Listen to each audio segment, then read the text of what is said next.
Chapter 74. I'm coming over right now, it's the end of the month. Do you have a monthly ticket? After Qin Shing told them the whole story, Chang Baji and Hao Lei understood that the conflict in the bar was because of Han Bing. What a femme fatale! Xia Ding could not help but sigh. Young people often got into trouble because of women. He was the same. But he understood that women were just a coat for power and money. If he could get it, he would get it. If he could not get it, he had to give it up. Anyway, he was not married. Why should he offend so many people for a woman? But Qin Shing was not doing this for himself, but for a promise. What are you going to do about it? Chang Baji asked straightforwardly. Qin Shing thought for a while and said, I'll call Han Bing and ask her first. Then Xia Ding will investigate the details. It's best if we can reconcile. I'll take a step back. If we can't reconcile, what will he do? We'll accompany him. With his relationship with Jiang Xianbang, and the fact that Xia Ding would definitely stand up for him, Qin Shing knew that there would not be any big problems. However, he could not always let others clean up his mess for him. This was not the same as when he had been drifting outside for 2 years. At worst, he could just get a shot and move to another place. In the future, he would have to live in this city. The higher he went, the smaller his circle would be. Okay, don't worry about this. I've already arranged it. I'll call you back when there's news. Xia Ding nodded and replied. The more they drank, the more fragrant the wine was. The more they drank, the drunker they became. Since Qin Shing had already told them about Su Qin, Xia Ding and Hao Lei no longer had any scruples. They started to joke about Su Qin. Thinking about how carefree they used to be, they did not have so many troubles now. But who could stay in the past forever? After drinking, Xia Ding asked the driver to pick him up and left. Qin Shing staggered back. After returning to the room, Qin Shing called Han Bing and asked, Do you remember the man who had a conflict with us in the Xintiandi G+ bar? What's wrong? I remember. His name is Lu Qingfeng, a playboy. Han Bing did not have a good impression of this man. He had pursued her several times and refused to give up. But when her father was alive, he did not dare to do anything to her. Later, when her father was in trouble, he became unscrupulous. What does your family do? Qin Shing asked in a low voice. Having returned to Huarun 9 Mile Beach, Han Bing, who had just taken a shower and was wearing pajamas and a facial mask, asked in confusion, Why are you asking him? Did something happen? No, I just happened to meet him today and wanted to ask about him. Qin Shing did not want Han Bing to worry, so he said casually. Han Bing leaned against the headboard, revealing her snow-white legs as she replied. His grandfather used to be a deputy department leader, and his father is now the person in charge of a company under the Shanghai City Construction Group. He started his own construction company, relying on his family's connections, but it's too high-profile. Oh, I see. It was a little better than what Qin Shing had expected. His background was not very deep, but his relationship network was more complicated. His father was in the City Construction Group, which was a lucrative department, and Lu Qingfeng only benefited from it. Who would believe that there was nothing fishy about it? As long as there was a weakness, Qin Shing dared to drill into it. He did not believe that he would not lower his head. What are you doing? Qin Shing asked with a smile after coming back to his senses. Han Bing muttered, I just took a shower and am applying a facial mask. How's the progress of Guoping Group? Since he went to Shangshan Ruoshui, Qin Shing had not been concerned about this matter. Han Bing replied, It's going well. With Uncle Zheng keeping an eye on it, it should be settled by the end of the year. At that time, I will completely withdraw and only hold the corresponding shares. Well, that's good. Let's stop talking and sleep early. Qin Shing stretched and was a little sleepy. Han Bing wanted to tease Qin Shing, but she gave up in the end. She casually said good night and hung up the phone. Lu Qingfeng's matter was not a big deal. He was not a playboy with a powerful background. Qin Shing wanted to see how the other side would make a move first, and then he would take the initiative. When he got up in the morning, he received a text message from Su Qin. It was a simple good morning. Qin Shing did not reply. He went out for a run with Chang Baji and went to the company after breakfast. Shangshan Ruoshui gave Chang Baji a Mercedes-Benz GLE. Qin Shing finally did not have to take the bus anymore. But now he did not want outsiders to know his relationship with Chang Baji, so he got off at the intersection and then walked in. Today, when he just went to work, Qin Shing noticed that the big-breasted girl Tang Wan seemed to be in a bad mood. The dark circles under her eyes were a little serious. Qin Shing did not ask until Song Siu comforted her. What else can it be? She is lovelorn. Song Siu, who had been in love several times and was dumped by others, said disapprovingly. Compared with the simple and pure Tang Wan, Song Siu was more realistic. Otherwise, there would not be gossip about her in Shangshan Ruoshui. When it came to lovelorn, it did not matter what others said, unless one's heart was strong enough to walk out, or the pain would be slowly worn away by time. Everything will pass. You are a good girl. You will meet better people to cherish you. Qin Shing comforted her. Song Siu felt unfair and said, "That's right. There is nothing to be sad about that kind of scumbag who abandoned you. He does not cherish you. You should feel lucky. There are many good men. You see, Qin Shing is such a good man, but he is still single." Qin Shing was speechless. Who did I provoke? How about this? Call Brother Liu after work in the evening. We will go out for dinner and let you vent, Song Siu suggested. Qin Shing did not refuse and replied, Okay, we have known each other for so long, but we have not gathered together. That's settled, Song Siu said with a smile. Tang Wan did not speak. She knew that everyone was for her good, so she did not disappoint them. Chang Baji was busy all day. Since that day, everyone in the whole Shangshan Ruoshui was trembling when they saw Chang Baji. They were afraid that there was something wrong with them. The deputy general manager took action without saying a word. It was said that the security department was the most miserable that day. Now there were still people staying in the hospital. In the past, employees of other departments would not be so afraid when they saw the head of security. At most, they would say hello out of politeness. But now the head of security was still the deputy general manager. They had to be careful. At noon, Song Siu asked Liu Yuan if there was any activity tonight. Liu Yuan's life was relatively monotonous. He focused on work, so there was no entertainment. So Song Siu said that Tang Wan was lovelorn. Everyone wanted to comfort her. It just happened that they had not gathered together before. They would go out for dinner after work tonight. Liu Yuan had no opinion and readily agreed. It just happened that they were all on the day shift today. After work, several people changed their clothes and came out. Because they might drink in the evening, Liu Yuan and Song Siu did not plan to drive. The four people took a taxi to the hot pot restaurant that Song Siu had already booked. The weather was getting cold, and the two women wanted to eat hot pot. There were no outsiders, just four people in their group. When eating, everyone comforted Tang Wan one after another, and Tang Wan's mood was better. After talking about Tang Wan, everyone focused on Qin Shing. After all, Qin Shing was now a popular person in Shangshan Ruoshui. His work ability was particularly outstanding, and he was appreciated by Ms. and Mr. Su. Qin Shing, what did you do before? Why do you want to come to Shangshan Ruoshui? On weekdays, everyone was busy with work and had no time to talk about these trivial things. At this time, Song Siu was curious.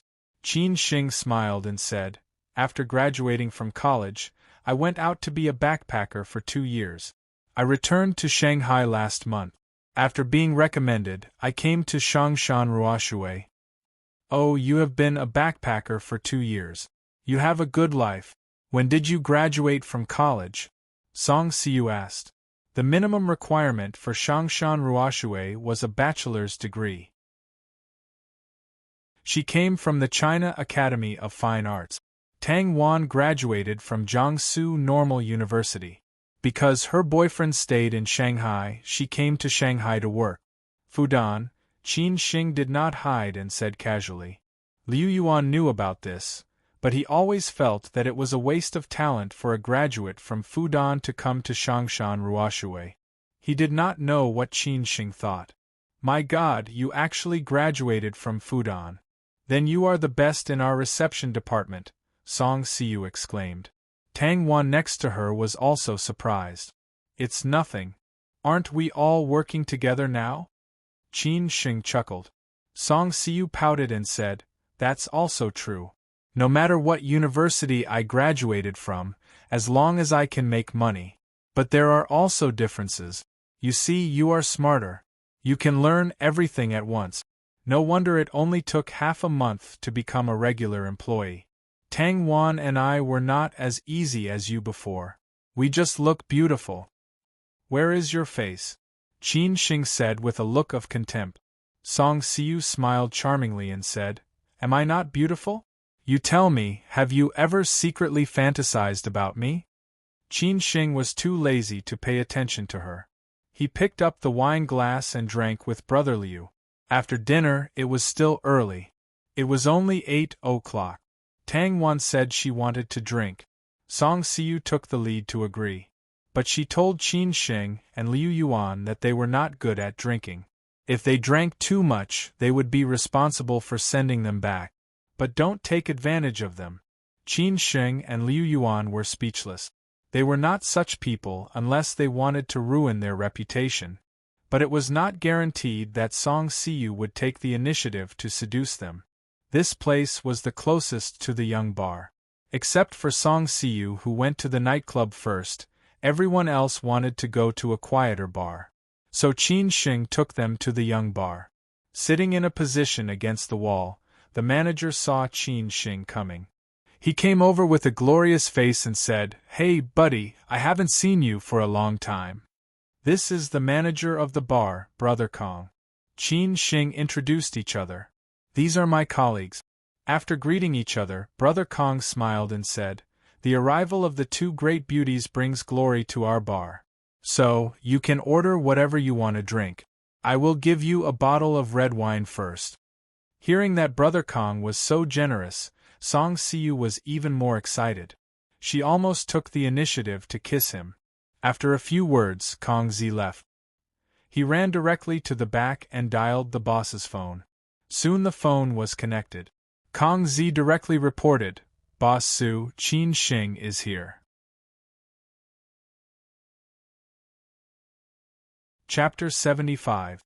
Girl Su Qin was currently working in the China headquarters of a multinational consulting company in Shanghai. Although her father always asked her to go back to help, thinking that a girl was easy to suffer and be wronged when she was away from home, Su Qin had feelings for the city of Shanghai and did not intend to go back. Her father had intended to pay for her to set up a company, so that she would not be bullied by others, but Su Qin wanted to work for a few years first and accumulate some experience. In the end, her father had to compromise. In more than 2 years, Su Qin had become a department manager from an ordinary employee. Tonight, they were working overtime to discuss the feasibility of a project. At this time, Kongzi called. Su Qin directly left the rest of the department. Anyway, there was a result. She could inform her later.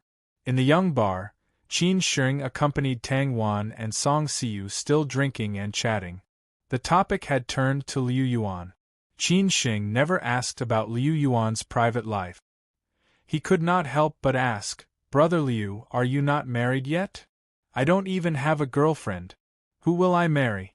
You? Liu Yuan drank a glass of wine and replied. Liu Yuan was almost 30 years old. Although the age of marriage was quite late, he did not even have a girlfriend, which made Qin Xing puzzled.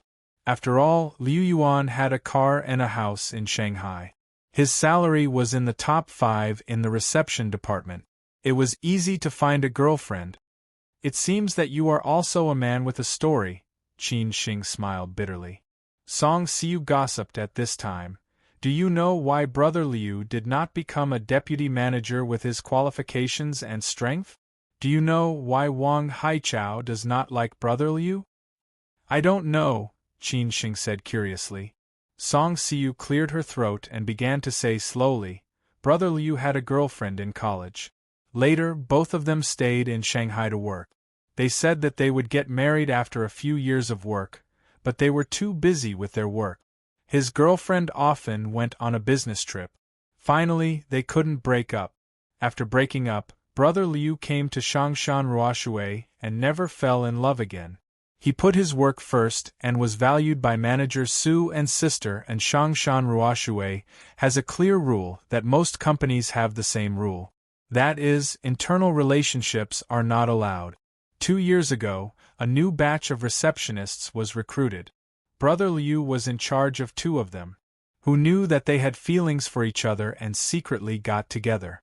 It was just in time for the selection of deputy managers. Among the women, Yu Fengji was undoubtedly selected. Among the men, Wang Haichao and Brother Liu were the most promising. At the critical moment, no one knew how Wang Haichao found out about this and revealed this matter. Naturally, Brother Liu was defeated and Wang Haichao was selected as the deputy manager. I see, Qin Xing said with a sigh. Brother Liu's ability was so strong, not worse than Wang Haichao's. What happened next? Qin Xing continued to ask. Song Siu chattered. Later, the company stipulated that if an internal relationship was found, one person must leave. Brother Liu naturally did not want the girl to bear this responsibility, so he took the initiative to resign. But who knew that the girl was the first to leave without saying goodbye? No one could contact her. Brother Liu, who was disheartened, also wanted to leave. Later, managers Su and Mizan did the work and gave him a month's vacation to recover. After the vacation, Brother Liu also thought it through and returned to Shangshan Ruoshui. Since then, he has never been in love again. Brother Liu, I didn't expect that you are also a person who values relationships. Qin Xing looked at Liu Yuan and said. After experiencing these things, it was difficult for Liu Yuan's heart to have waves again, especially in love. Even if he met someone he liked, he just laughed it off. Everyone is young and frivolous. Everyone has a time when they are ignorant of the world. In the end, they are not raped by this son of AB*TCH's life and reality. Perhaps thinking of the past, Liu Yuan said with some emotion. Tang Wan, did you see that Brother Liu can let go after experiencing so much? You still can't get over it after a few days. I will introduce a good partner to you later. I guarantee that you will be satisfied. Song Siu enlightened. Qin Xing raised his glass and said, Come on, this glass of wine, to us in the past, I hope that we will all get better and better. To the past. Everyone raised their glasses and shouted. After putting down the glass, Song Siu stared at the entrance of the bar and said with interest, I didn't expect such a small bar to have such a level of beauty. Tang Wan and Liu Yuan subconsciously looked over. The dim light could not cover the charm of the beauty, but the beauty seemed to have just got off work. She was wearing a more formal professional suit, especially the gray skirt that wrapped the buttock. She was a little too thin. Didn't she know that the beauty was cold in this weather? Qin Sheng was busy replying to the news. Xia Ding had already found out the details of Lu Qingfeng. It was similar to what Han Bing said here. Qin Sheng was discussing with him how to deal with it. Until now, there was no movement from the Lu family, which was surprising, so he did not pay attention to the beauty mentioned by Song Siu. After Kong Zi saw the beauty coming in, he quickly ran over. After whispering a few words, the beauty went straight to Qin Sheng's table. It seems that she should be a regular customer of the bar. She is very familiar with Brother Kong. I don't know if she has a boyfriend, or you two can try. I don't know if she has a boyfriend. Otherwise, you two can try. Seeing the beauty, Song Siu was more interested than the man. She began to comment, but this beauty is not simple. This business suit must be a luxury brand. It is estimated that it is worth 1 month's salary. The high-heeled shoes should be. I have seen them in fashion magazines. The bag is more common. It is a classic YSL model. Such a beauty is either rich or expensive. For you, it is estimated that it is somewhat difficult. It seems that she is an old customer of the bar. She is coming to our side. Tang Wan knew that Song Siu was more knowledgeable about luxury goods and often went to buy. Yo, the beauty is still smiling at us. Song Siu was a little puzzled. Brother Liu, do you know her? Liu Yuan frowned and thought for a while. He shook his head and said, I don't know. Just when they were puzzled, the beauty had already walked to their side and smiled. Hello.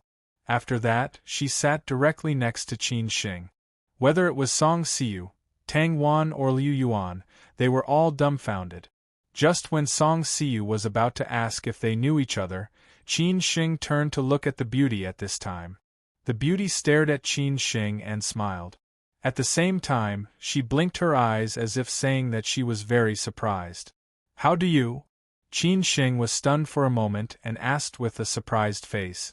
This beauty was naturally Su Qin. Su Qin laughed and said, If you can come, why can't I come? A group of people suddenly realized that she was Qin Xing's friend, but they had already guessed whether she was his girlfriend. Song Siu smiled and said, It turns out to be Qin Xing's friend. I said so. Su Qin introduced herself gracefully. My name is Su Qin. I am Qin Xing's friend. Nice to meet you. Song Siu replied with a smile. Hello, my name is Song Siu. This is Brother Liu and Tang Wan. We are all Qin Xing's friends. After dinner tonight we came to sit for a while. I didn't expect Qin Xing to know such great beauties like you. I haven't heard him mention it before. Su Qin smiled and said. This sentence was what Song Siu and others wanted to say. Who knew that Su Qin said it first? However, Song Siu was not awkward. She smiled and said, Oh, in front of you, we are not beauties. Qin Xing just looked at Su Qin and Song Siu chatting like this. He thought in his heart, what the hell is this? After chatting for a while, Qin Xing said playfully, Don't you want to explain? Explain what? Su Qin said innocently. Explain why you are here. I said it was a chance encounter. Do you believe it? This was Qin Xing's previous line. Qin Xing naturally did not believe it. He said slowly, It is not your style to appear in work clothes. Have you forgotten that when you lie, your eyes will flicker and you dare not look at me directly? Tell me honestly. Su Qin blushed and lowered her head, but she did not know how to explain. Qin Xing still knew her so well. At this time, Tang Wan next to them suddenly cried. Su Qin and Qin Xing subconsciously looked at Tang Wan. They did not know what was going on. Tang Wan, what's wrong with you? Several people looked at each other. Song Siu quickly held Tang Wan and asked. Tang Wan did not speak. She just cried on the table. The cry was very sad and heartbreaking. I guess she thought of the lovelorn again, Liu Yuan said helplessly. Su Qin whispered, It turned out to be a lovelorn. I was like this when I was lovelorn last time. I don't know what you men think. You can find such a beautiful girlfriend. You can wake up with a smile even in your dreams. You still don't cherish it. Su Qin sighed and said. This sentence, obviously, had a hidden meaning. It seemed to be said to Qin Xing. Qin Xing stared at Su Qin and sneered. It seems that you said to me to break up. I said break up and you agreed? Then you disappeared for more than 2 years. I didn't even have a chance to regret it. I really don't know, 6 years of feelings, do you have me in your heart? Su Qin said angrily, but her voice was very low. Obviously, she did not want others to hear it. This made Qin Xing unable to answer. Over there, Qin Xing and Song Siu were comforting Tang Wan. Tang Wan's crying finally stopped. She sobbed and said, I really don't know why. I was so good to him. He said he wanted to stay in Shanghai. I ran from Nanjing to Shanghai. He said that he was too busy and tired. I worked during the day and went home to wash and cook for him after work. He said that his family was more difficult. All my salary was given to him. I was like this, but he still wanted to break up with me. What did I do to make him satisfied? Just now, her boyfriend sent her a long series of messages. The general meaning was that she was good and it was not easy for him. He hoped that she could understand and believe that she could find a better one. Tang Wan, this kind of scum is not worth it. This kind of scum, even if you are good to him, he will still leave you. Song Siu gritted her teeth. He cheated. I forgave him, but he wanted to break up with me. He also told me that he found a woman who could make him struggle for 10 years less. What's wrong with this society? Why is it so tiring for people to live? Tang Wan continued to complain. Song Siu and Liu Yuan could only listen to her complain while comforting her. Your colleague is a good girl. Unfortunately, she met a scum, Su Qin said faintly. This society was full of such melodramatic plots every day. Shanghai was so big, and if one wanted to stay here and make a name for himself, everyone would have different choices. However, some people chose to take the shortcut, and naturally they would have to pay a price. This price included hurting the people who treated them the best. Perhaps in their eyes, these things did not matter to the things they wanted to pursue, because these things were too cheap. Qin Xing said meaningfully, "You are also a good girl. Then why don't you cherish it?" Su Qin looked straight at Qin Xing. Qin Xing smiled bitterly and still did not know how to answer. "I want to hear you sing," Su Qin said a little willfully. She had not heard Qin Xing sing for a long time. Just like before, she did not allow Qin Xing to sing for other girls. This was her only privilege. Qin Xing did not hesitate and nodded directly. Okay. This made Su Qin a little surprised. She did not expect that Qin Xing was still so accommodating to her. As long as he could do it, Qin Xing would never say no. At this time, there was no resident singer. Qin Xing slowly walked to the stage and held the guitar. In the bar, several old customers who had heard Qin Xing sing cheered again. Qin Xing's table was quiet. Song Siu was surprised and said, "Qin Xing can play the guitar and sing?" Su Qin smiled faintly and did not speak. They all stared at Qin Xing on the stage.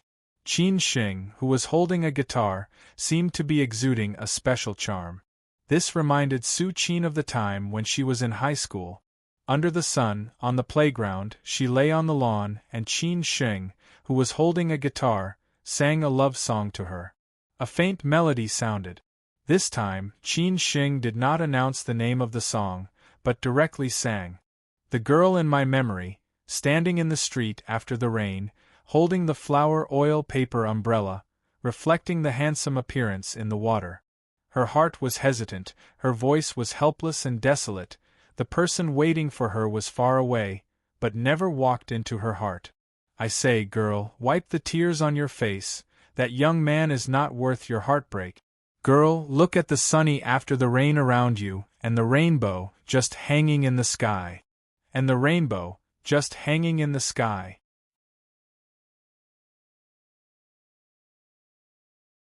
Chapter 76.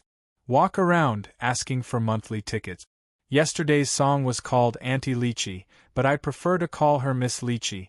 May you not be afraid of the dark and ghosts, may you never be sad and frown, may the people who love each have their own place, may the exiled people finally be free, may someone treat you as before, love you to the bone, may your deep love from now on not be disappointed. During college, Qin Xing sat quietly in the corner and listened to Su Qin sing every day. Su Qin never wanted him to show his face in public. She was always afraid that some beautiful woman would seduce him. Now back in Shanghai, Qin Xing sang for the third time when he came to the young bar. People who didn't know would think that Qin Xing was a resident singer here. Why did he sing this song? Qin Xing sang to Tang Wan and also to Su Qin. He made Tang Wan cry and also made Su Qin go. Everyone had different understandings. Tang Wan felt that Qin Xing hoped that she could let go of her sadness, and that there were still too many good things waiting for her in this world. However, Su Qin was exactly the opposite. She stubbornly thought that Qin Shing was telling her that the teenager in the past was not worth waiting for anymore. Qin Shing naturally saw Su Qin leave. He sighed helplessly. It was good to forget each other. Why did they meet again? From the details after they met, Qin Shing could see that Su Qin did not forget him. In fact, he did not forget Su Qin either. He just let go of this relationship. After all, it had been 6 years. Putting down the guitar, Qin Shing slowly returned to his seat in the cheers. Tang Wan cried and smiled. "Thank you, Qin Shing." Qin Shing gently wiped the silly girl's tears and smiled. "Does it still hurt?" Tang Wan shook her head hard. "It doesn't hurt anymore. People's hearts were made of flesh. Kind people were always disappointed and emotional people were always hurt. It would be strange if it didn't hurt, but it didn't hurt slowly." "Why did Su Qin leave?" Liu Yuan asked, very puzzled. After all, Song Siu was a woman. She could guess something. She winked at Liu Yuan. It seemed that Qin Sheng and this beauty must have a lot of stories. "It's late. Let's go back." Qin Sheng felt a little lost and was not interested in staying any longer. He said casually. Liu Yuan called the waiter to pay the bill. As the boss, he naturally rushed to pay the bill and did not give others a chance. After leaving the young bar, Liu Yuan and Qin Sheng took a taxi and left.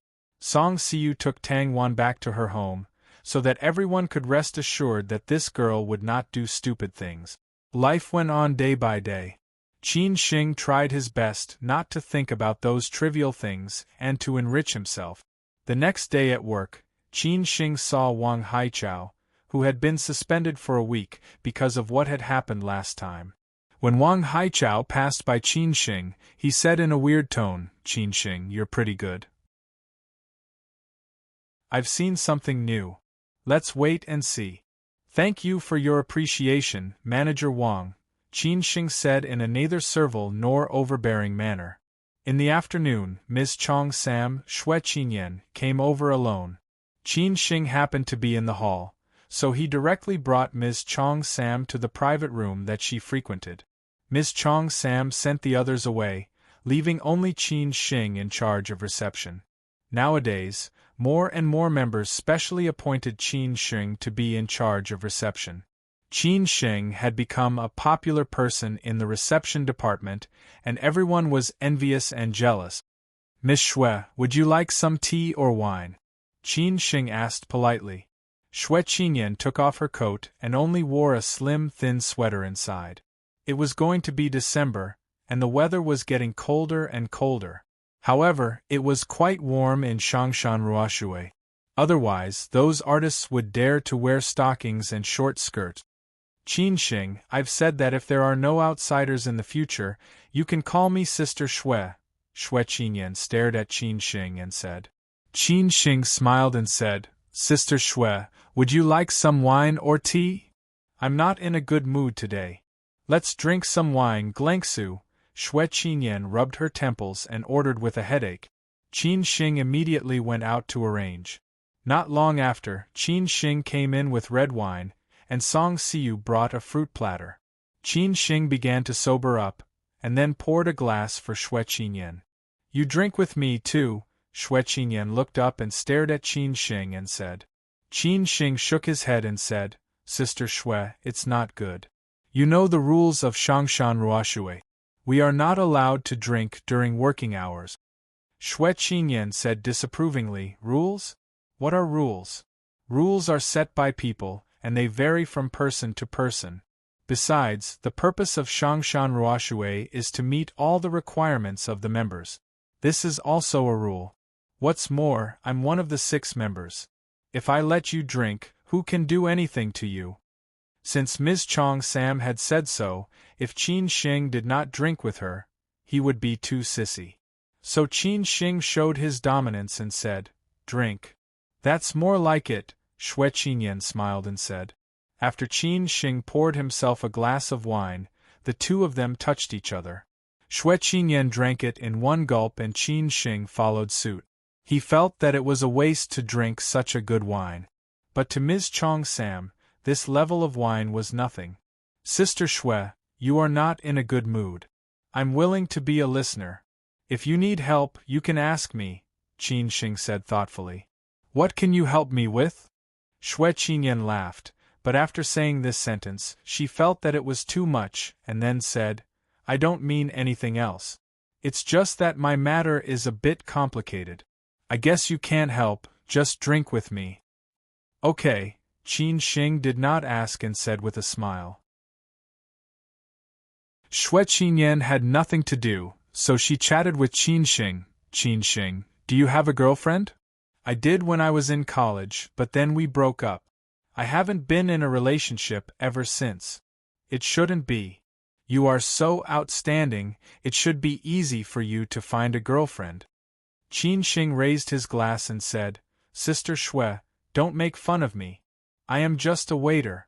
If I dare to say that I am outstanding, those outstanding young talents in the Bund would all jump into the Huangpu River. What do you mean? Shui Qinyan laughed and then asked, By the way, Xiao Hao said that you are very good at martial arts. Did you learn from a master or self-taught? I learned a little from a few old grandpas when I was young, and then I figured it out myself, Qin Shing said casually. Shui Qinyan frowned and said, Then do you know any master, the kind that is very powerful? What do you mean, Sister Shui? Qin Shing did not understand. Shui Qinyan sighed and said, Recently, the company has been in some trouble. There is a problem with a project in Nanjing. We got the news that the person in charge is going to run away. I have been in charge of this project. The person in charge has a gangster background, so the board of directors asked me to handle it. I am afraid that there will be an accident, so I asked you casually. So that was what happened. Shui Qingyan's background was not simple. This kind of thing should be handled, or she was not willing to use her connections, or the other side was not simple. Sister Shui, if you trust me, I can accompany you to Nanjing, Qin Shing said slowly. Shui Qinyan did not expect Qin Shing to be so surprised. She looked up and said, You? Sister Shui, you don't trust me? Qin Shing laughed. Shui Qinyan shook her head and said, No, it is just a little troublesome. Are you willing to get involved in this? As long as something really happens, Sister Shui can handle the aftermath, and don't let me be the scapegoat. Then I can guarantee that unless I die, I will definitely protect Sister Shui, Qin Shing said firmly. He only had Chang Baji and Hao Lei by his side. Chang Baji had just taken over the security department, so he definitely did not have time. Hao Lei still had to protect Han Bing. Only he could go with Ms. Chong Sam as long as he asked for leave. Qin Shing said so sincerely that Shui Qinyan fell into deep thought and began to consider whether to trust Qin Shing or not. Finally, she said, Okay, then you accompany me to Nanjing. You don't have to worry about other things, as long as there is an accident, you can protect me. When?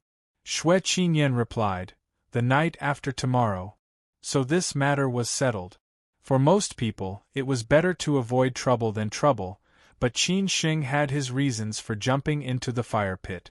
Shui Qinyan was one of the 6 VVIP members of Shangshan Ruoshui, so obviously she had a strong background. Now that he had a connection with her, he had to find a way to deepen their relationship. As long as he put in the effort, there would definitely be a return. This was Qin Shing's routine. After this matter was settled, Shui Qinyan did not stay in Shangshan Ruoshui for long. Qin Shing arranged for someone to send her back. Before leaving, Shui Qinyan reminded Qin Shing not to forget to tutor Shui Hao. Qin Shing suddenly felt a headache. It had been more than 6 years since the college entrance examination. He did not know how many of those things he remembered. It seemed that he had to find time to revise again, so that he would not embarrass himself. Returning to the second floor, Qin Shing happened to meet Wang Haichao. Wang Haichao smelled alcohol on Qin Shing and immediately shouted, Qin Shing, stop. Manager Wang, what's the matter? Qin Shing said with a smile. Wang Haichao reprimanded, Have you forgotten the rules of Shangshan Ruoshui? You are not allowed to drink during working hours. Explain to me. Qin Shing said disdainfully. Miss Shui is in a bad mood and insisted that I drink with her.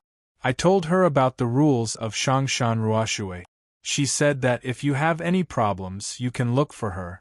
If you have any questions, please call Miss Shui. You. Qin Shing's words made Wang Haichao speechless. How would he dare to call Miss Shui? Qin Shing smiled faintly and said, If there's nothing else, I'll leave first. Su Lanqing was not here today, so Qin Shing planned to ask for leave tomorrow. After work, Qin Shing just returned to Shilin Huayuan. A few men got out of a van at the entrance of Shilin Huayuan and shouted to Qin Shing, Are you Qin Shing? I am. What's the matter? Qin Shing smiled. Come with us, a few strong men said fiercely. Qin Shing said directly, Okay. After that, he was ready to get into the car.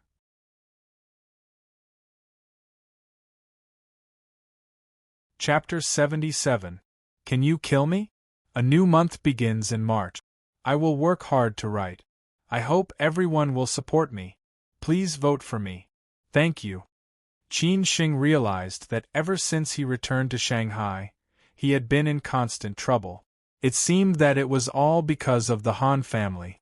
He wondered what kind of debt he owed the Han family in his previous life. Qin Shing did not resist and got in the car obediently. This made the men sent by the Lu family feel embarrassed. They were prepared to teach Qin Shing a lesson if he did not get in the car. Who knew it would turn out like this? It was like you were ready to sacrifice for the country. Who knew that the enemy would surrender when you just entered the battlefield?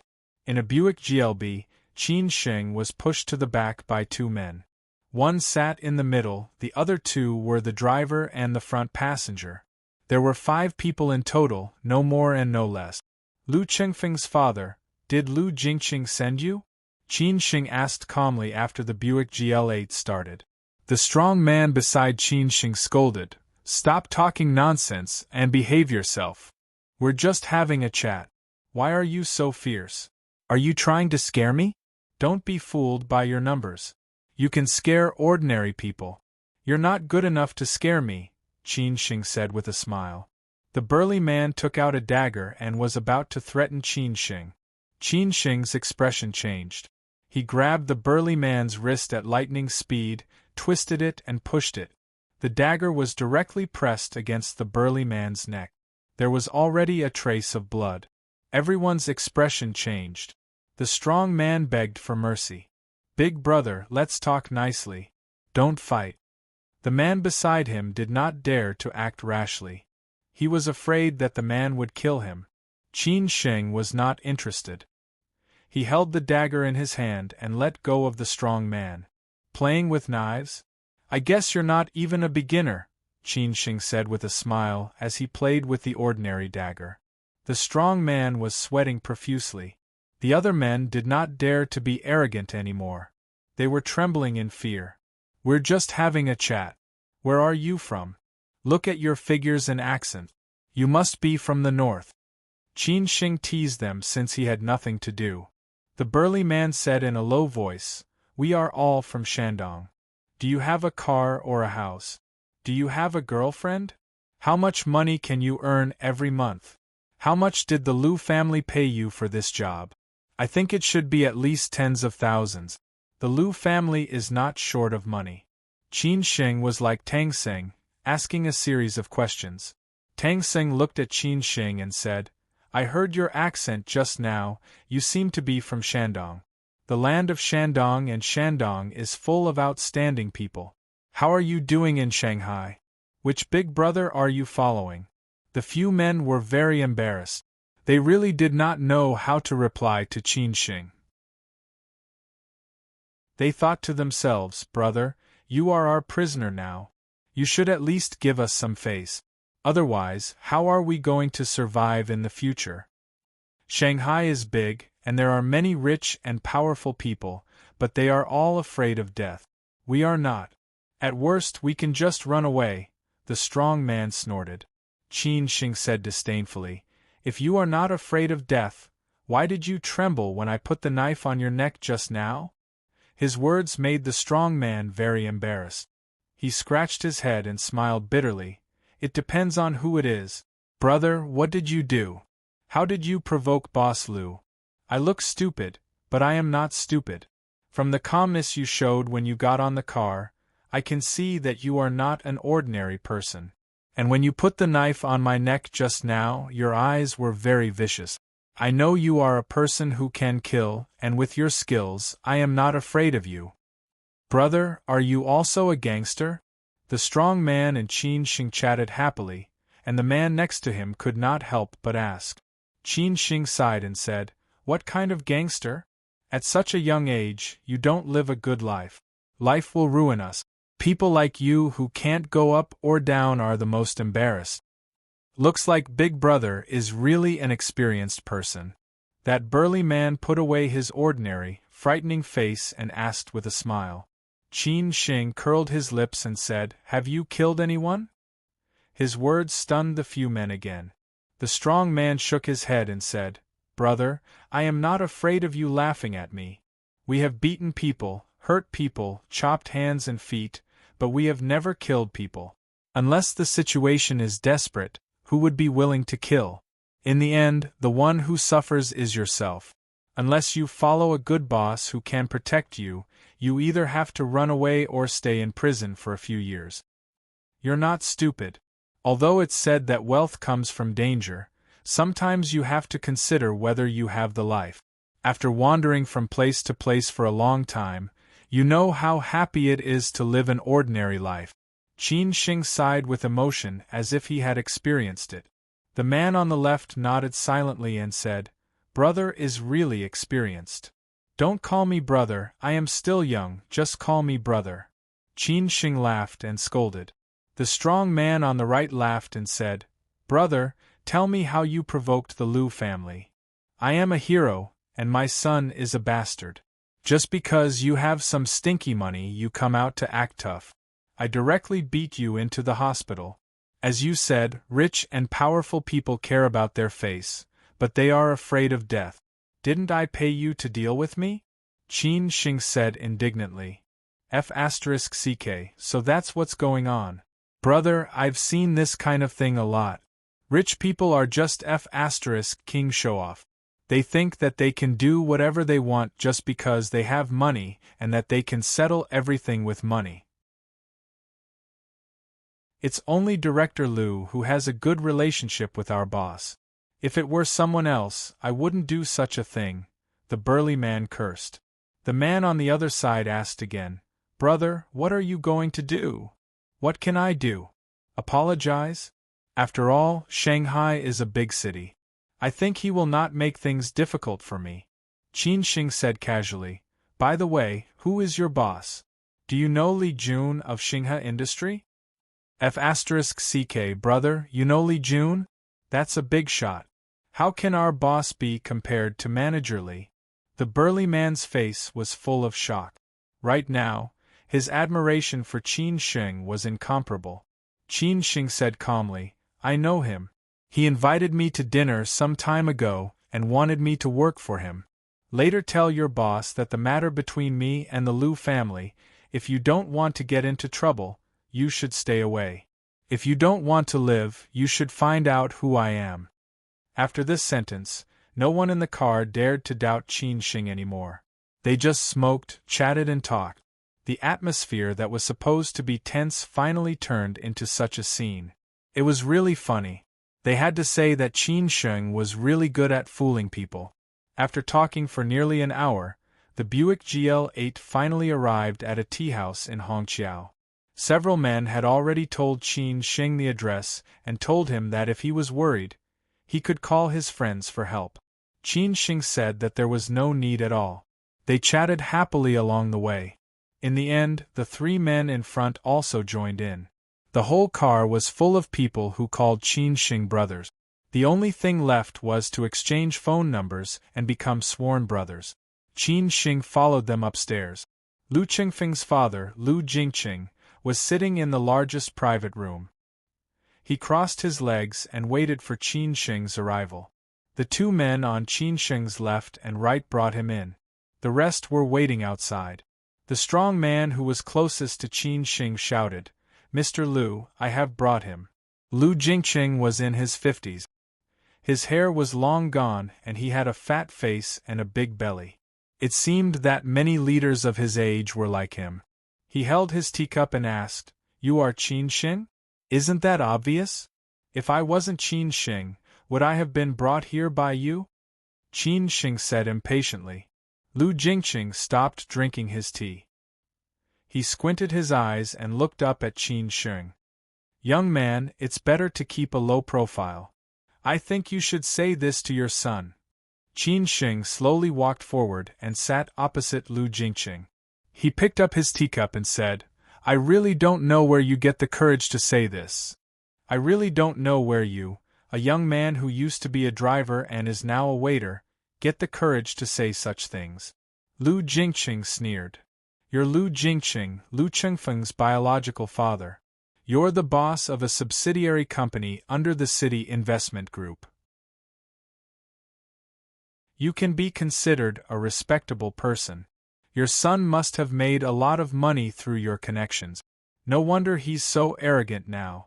Lu Jingqing told Qin Sheng about his background, and Qin Sheng also told him about his background. "I don't know if you don't know the immensity of heaven and earth, or if you are fearless." Lu Jingqing's expression changed.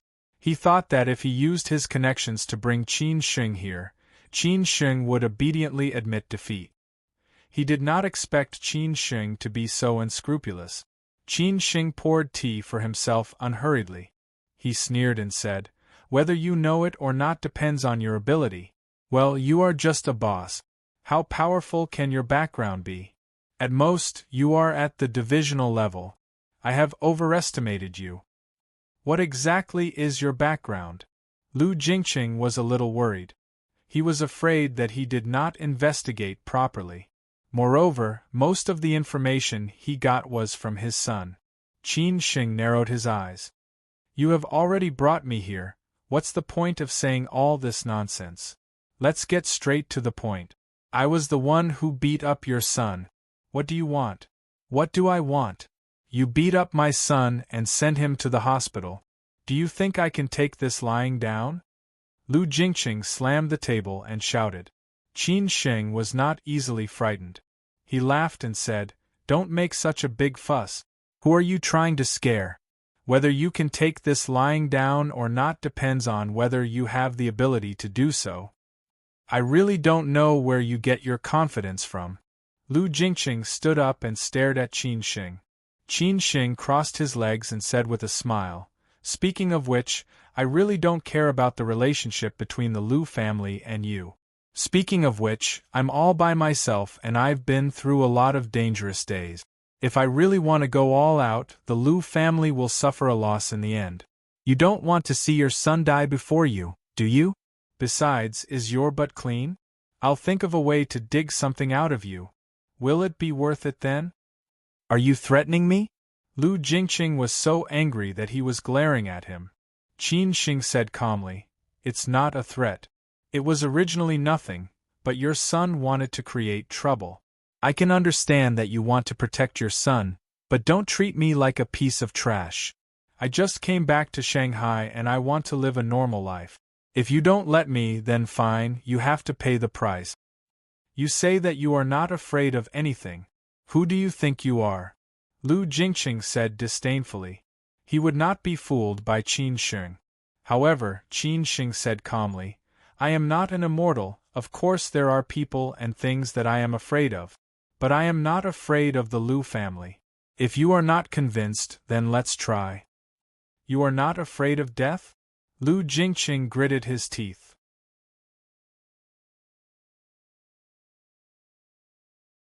Chapter 78. Why? Today's second update. I'm asking for monthly votes. You can add Old Guan's WeChat official account. In the future, I'll inform you of updates, special events, and other events on my WeChat official account. Search for Old Guan Zhong or Xloran on my WeChat official account. Lu Jingqing suddenly thought of this saying. A man in his 50s who had been through a lot was actually suppressed by a young man who was not even 30 years old. In this society, people who did not play by the rules and risk their lives were the most feared. Do you think I will let you go after saying such harsh words? Why should I kill you? I have many ways to make you wish you were dead. Lu Jingqing forced himself to say these words for the sake of his dignity. He thought it was an ordinary matter, but he did not expect it to be so tricky. If he really got entangled in this matter, he was afraid that he would be the one to suffer in the end. Was he going to let it go just like that? When Qin Shing heard this, he already knew that Lu Jingqing had no way to deal with him. He laughed and said, I know that this is a society ruled by law. People like you can use power, wealth, and connections to play with the law.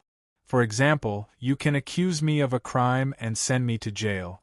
This kind of thing is common and not rare. But like I said, you are not strong enough. If you send me to jail, I will be able to come out in a few days. By then, I will deal with you. We will not be sitting here peacefully talking and drinking tea. No matter what, you only have one chance. Lu Jingqing stopped talking and fell into deep thought. Do you know why I want to see you? If I don't want to see you, it is impossible for these people to bring me here. If you don't believe me, you can ask them. They know better than you, Qin Shing continued. I just don't want to get into trouble. It is not good to always let others clean up my mess. It is not good to be owed a favor. It is best if I can solve it myself. Lu Jingqing began to hesitate. He really did not know how to deal with Qin Shing. Qin Shing laughed and stood up. He looked at an orchid in the private room and said thoughtfully, Do you know Third Master Wu? When Lu Jingqing heard this name, his expression changed instantly. How could he not know this name at his level? How about this, I'll give you a way out. Let's each take a step back. I'll go to the hospital to visit your son later as an apology. As for what you say to your son, that's up to you. Qin Shing took a step back and took the initiative to reconcile. It all depended on whether Lu Jingqing would agree to it or not. Lu Jingqing nodded. Lu Jingqing stared at Qin Shing and thought about it. Qin Shing leaned on the table and sighed. All right, it's getting late, I'll go back first. It's your business whether you agree or not. If you want to continue to cause me trouble, you can ask your son about me later. Then, with your ability, it shouldn't be difficult for you to find a way to find some information. If you are angry and want to kill you, please find a few experts. I can even make Third Master Wu's trusted subordinate, Yang Deng, go back with injuries. With just a few minions like you, you are far from being able to do that. Qin Shing leaned on the table and sighed. Well, it's getting late, I'll go back first. It's your business whether you agree or not. If you want to continue to cause trouble for me, you can ask your son about me later. Then, with your ability, it shouldn't be difficult for you to find some ways to find out something. You are not good enough. This was why Qin Shing had mentioned Third Master Wu just now. It was to suppress Lu Jingqing in the end. After saying this, Qin Shing felt that this matter had come to an end. He turned around with a smile and slowly walked out of the door. He did not forget to pat the burly man's shoulder a few times. He felt that these few brothers were quite interesting. It was a pity that they were not the type to be ruthless. Lu Jingqing looked at Qin Shing's back and did not dare to stop him. A young man had spoken so casually in front of him. If Qin Shing did not have some skills, he would not believe it. After all, he was a man who had read many people. He could see this point. Most importantly, the last sentence said that Third Master Wu was not afraid of him. Why would he be afraid of him? In the end, Lu Jingqing could only sigh and wave his hand to signal the two burly men from Shandong to leave. This time, his son had suffered a loss and it was also a lesson for him. It was better to keep a low profile in the future. Shanghai was such a big place. It was not good to have people with hidden talents. He was just a small deputy director-level cadre who could not make any waves. In the end, he would not even know how he died. After coming out of the tea house, Qin Shing took a taxi back to Shilin Huayuan. He muttered in his heart that he still had to spend tens of dollars on the taxi fare. These days, at least send me back. On the way back, Qin Shing called Xia Ding. After the call was connected, he said, Lu Qingfeng's matter has been settled. I just met his father. There should be no more problems. Boss, how did you settle it? Xia Ding, who was working overtime in the company, asked curiously. Qin Shing said half-truthfully, through threats and promises. I told him that I was a lonely man with no family to worry about. If he really pushed me, I would kill his whole family. Believe it or not, he gave in instantly. Then I conveniently gave him a way out. I told him that he would go to the hospital to visit his son and take care of him in the future. If he still wants to fight to the death, then let's have a good fight. If one day your son goes missing, don't blame me for not telling you in advance. Ha ha ha ha, really? Xia Ding put his legs on the office table and laughed. Qin Shing said happily, it must be true. Otherwise, how could I solve it? I'm just a small person with a small nose and small eyes. I have no money and no father. What can I do? I can only fight with my life. Boss, you are still ruthless. Anyway, you scare him first. With his poor background, we really don't care. If he really dares to hurt you, then I will show up, Xia Ding said indifferently. Qin Shing was very pleased and said, It's good to hear that. By the way, have you and Su Qin contacted each other these days? I have a feeling that you might rekindle your old love. Xia Ding lit a cigarette and asked deliberately. If Qin Shing did not explain it that day, he really blamed Su Qin wrongly. But after all, they were first love. It would be best if there could be a result. Last night, after dinner with my colleagues, I went to Young Bar. I don't know why she also came in the end. She sat for a while and then left. Qin Shing thought of what happened last night and still could not understand it. How could it be so coincidental? Hearing this, Xia Ding laughed and said, You actually went to Young Bar. Boss, it seems that Su Qin still can't let you go in her heart. Otherwise, she would not directly go to you. What do you mean? Qin Shing was even more confused. Xia Ding deliberately kept Qin Shing in suspense and said, Then you should not know who the new boss of Young Bar is, right? When Xia Ding said this, Qin Shing already knew the answer. His face began to become complicated. As expected, Xia Ding slowly said, The new boss is Su Qin. Even though he had already thought of it, hearing this answer, Qin Shing could not help but be a little shocked. Then he figured out a lot of things, such as why Su Qin appeared in the bar in professional clothes last night and why Kong Zi would be familiar with him. The result was obviously that Su Qin already knew that he returned to Shanghai when he went to Young Bar the last 2 times. Then why did Su Qin always choose to be silent? Boss, are you surprised? Xia Ding said proudly. He did not know that Qin Shing had been to Young Bar several times before. Qin Shing was in a bad mood at the moment. He did not want to continue to entangle this topic, so he directly changed the topic. I have to go to Nanjing the day after tomorrow. What for? Xia Ding did not think much and asked. Qin Shing said casually, To accompany a member of Shangshan Ruoshui to do something. That's good. Then you can find Laosi and let Nanjing young master take you there. You can also meet our sister-in-law and help him check. Xia Ding sighed and said, I'm a little busy these 2 days, or I will go with you for 2 days. Let's talk about it when we have time. Anyway, there will be opportunities in the future, Qin Shing said absent-mindedly. Xia Ding quickly said, Don't, boss. Don't talk about it when you have time. If you don't tell him when you go to Nanjing, he will probably blacklist you later. Anyway, at least see him. Okay, I got it, Qin Shing said in a low voice. I don't want to talk to you later. After hanging up the phone, Qin Shing was lost in thought. Why did Su Qin want to take over Young Bar? Why did she know that he was back, but did not take the initiative to contact him? Was she angry or had other reasons? After returning to Shilin Huayuan, Qin Shing changed his clothes and went directly to the gym. He completely vented his anger. Now he had become a popular person in the gym. Everyone admired his muscles very much. There were a few beautiful women who often went to the gym and took the initiative to hit on Qin Shing. They wanted to leave their phone numbers and WeChat numbers so that they could go on a date later. But Qin Shing turned a blind eye to them. After a while, Hao Lei and Chang Baji also came. Chang Baji did not reject these beautiful women, especially a few young married women. He teased those beautiful women and made them laugh. After coming back from the gym, Qin Shing told Chang Baji and Hao Lei that he had to go to Nanjing the day after tomorrow. The two did not ask much and just told Qin Shing to be careful.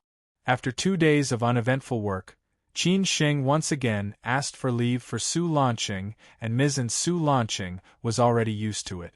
Anyway, in his eyes, Qin Shing would be the person in charge of Shangshan Ruoshui sooner or later. He was just accompanying the prince to study. As usual, Mizan lectured Qin Shing and told him not to be sloppy. It was rare to have such a platform and he should cherish it. It would be very helpful for his future. But this time, Qin Shing did not hide it. He directly told Mizan that he would accompany Miss Shui to Nanjing to deal with some private matters. Hearing this reason, Mizan directly let him go. Being able to have deeper contact with the members, the relationship would naturally become closer. Not everyone had such an opportunity, let alone a top member like Miss Shui. After work and returning to Shilin Huayuan, Ms. Chong Sam had already called Qin Shing. She was on her way. This time, she would go to Nanjing for 2 or 3 days, maybe even longer. She asked Qin Shing to bring some clothes to change. Before leaving, Qin Shing also told Han Bing that he had not seen Han Bing for a few days. Hao Lei said that Han Bing was also very busy these 2 days, so Qin Shing did not disturb her. As for Su Qin, they had not contacted each other since that night. Su Qin did not send any messages to Qin Shing, and Qin Shing did not take the initiative to contact her. Ms. Chong Sam's driver sent them to Hongqiao, and then took the high-speed train to Nanjing. Ms. Chong Sam had already arranged things in Nanjing. Qin Shing only went to Nanjing in the last semester of his senior year, and that was when he found out about Yu Kefi's family. Did you forget anything? After getting on the car, Ms. Chong Sam asked softly. Qin Shing took the initiative to sit in the front passenger seat. He was still self-aware and did not take himself seriously. Ms. Chong Sam was dressed casually today, in a windbreaker and jeans. She looked quite young, but had a unique temperament. Just 2 clothes, nothing to bring. Qin Shing laughed. Shui Qinyan brought a suitcase with 3 sets of clothes for different occasions, cosmetics, shoes and so on. She sighed and said, "It is still comfortable to be a man. No matter if it is a man or a woman, it is very tiring." Qin Shing's words had a double meaning. Naturally, there was a meaning in it. But Shui Qinyan did not understand the meaning, otherwise she would definitely teach Qin Shing a lesson. Now he even dared to make a dirty joke. He was really bold. She just laughed and scolded, "Young man, don't be so pessimistic." Qin Shing laughed and did not say anything.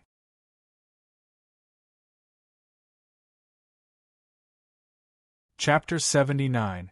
Bad Intentions, Jinling Emperor State, the land of the 6 dynasties. Nanjing was an interesting city. Wang Engshi said that since ancient times, the emperor's state had been lush and beautiful, but it had been a dream for 400 years. Xian Qiji also wrote, "Give the benefits of the country to the public." This year, Yanzi still recognized that Wang Xie was romantic. In the eyes of historical scholars, Nanjing had always been regarded as a place with the king's aura and was suitable to be the emperor's capital. Nanjing was surrounded by Zhongshan Dragon in the east, Shitushan Tiger in the west, Qinhuai River in the south, and Xuanwu Lake in the north, which formed the 4 beasts of Feng Shui: Azure Dragon, White Tiger, Vermilion Bird, and Xuanwu. However, it was said that in the early Qin dynasty, Qin Shi Huang ordered people to break stones and dig Qinhui River to release the king's aura, so that the dragon vein was broken and the king's aura was released. Since then, all the dynasties with the capital in Nanjing had a short life. The Ming dynasty also moved its capital to Beijing in the second generation. In recent years, Nanjing's economy had obviously fallen behind the three cities of Suzhou, Xichang, and Changzhou.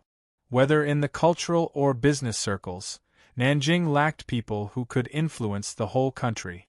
If the territory of China was seen as the 9 palaces and 8 diagrams, Nanjing was the death gate, which was why most of the dynasties with the capital in Nanjing had a short life. Nanjing was too gloomy. The Zhongshan Mausoleum, Yuhua Terrace, Ming Shaoling Mausoleum, Memorial Hall for the victims of the Great Massacre, and the mass graves distributed in the city had a sense of death. The ancient people used the Yangtze River as a natural moat to stop the invasion from the north, but they didn't consider the taboo of feng shui. If the water flowed too fast, it would not be able to gather qi, and it would take away the luck. Therefore, Nanjing was a very complicated and contradictory city. At least every time Qin Shing came to Nanjing, he felt very uncomfortable. It was already 8 o'clock at night when the high-speed train arrived at Nanjing South Railway Station. Xue Qinyan, who was sitting by the window, had been catching up on sleep. Qin Shing was reading the book, The Gains and Losses of China's History. He didn't know who the previous owner of the book was, but there were a lot of notes in it, especially about the current global political situation, which made Qin Shing feel quite interesting. For example, the relationship and contradictions between socialism, conservatism, and liberalism. The 10 yuan was really worth it. After the high-speed train stopped, Xue Qinyan stretched herself and said lazily, "Finally, we're here. Every time, the most helpless thing is to go on a business trip." However, her voice was too tempting. Qin Shing put the books into his bag and took out Xue Qingyan's suitcase. The two of them lined up and were about to get off the bus. He smiled and said, "Sister Xue, you should resign. Find a place with mountains and rivers to retire and pursue a natural life."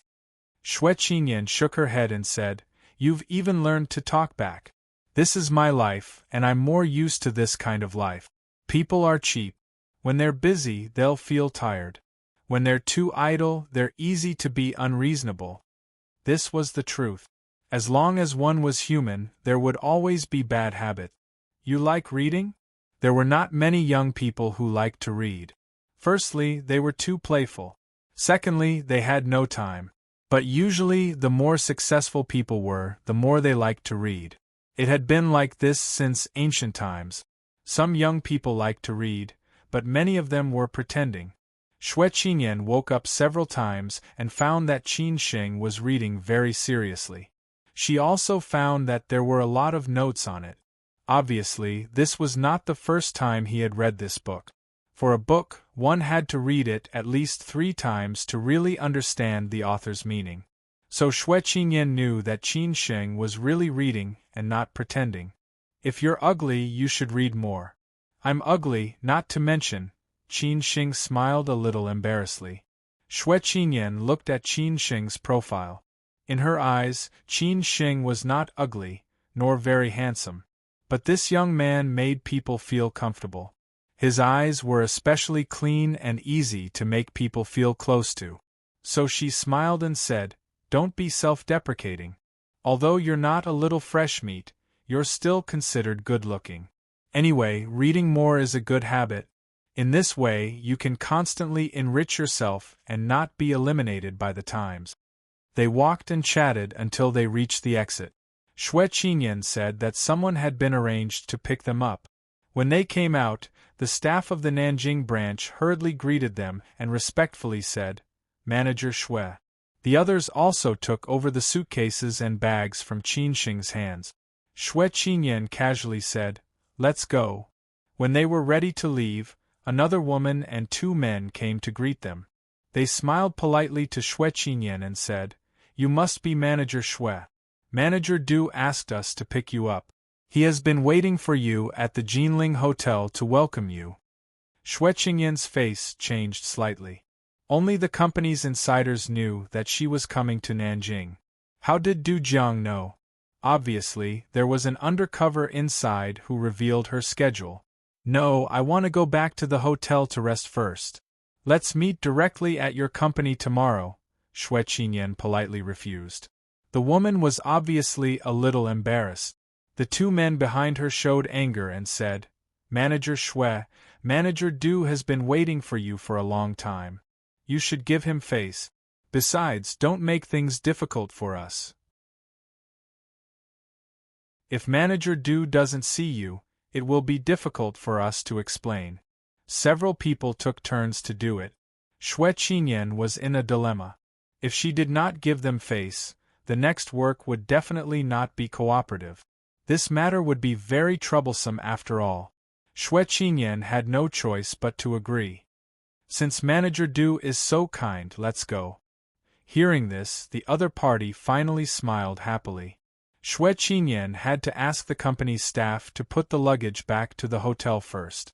She would go to the hotel for the dinner.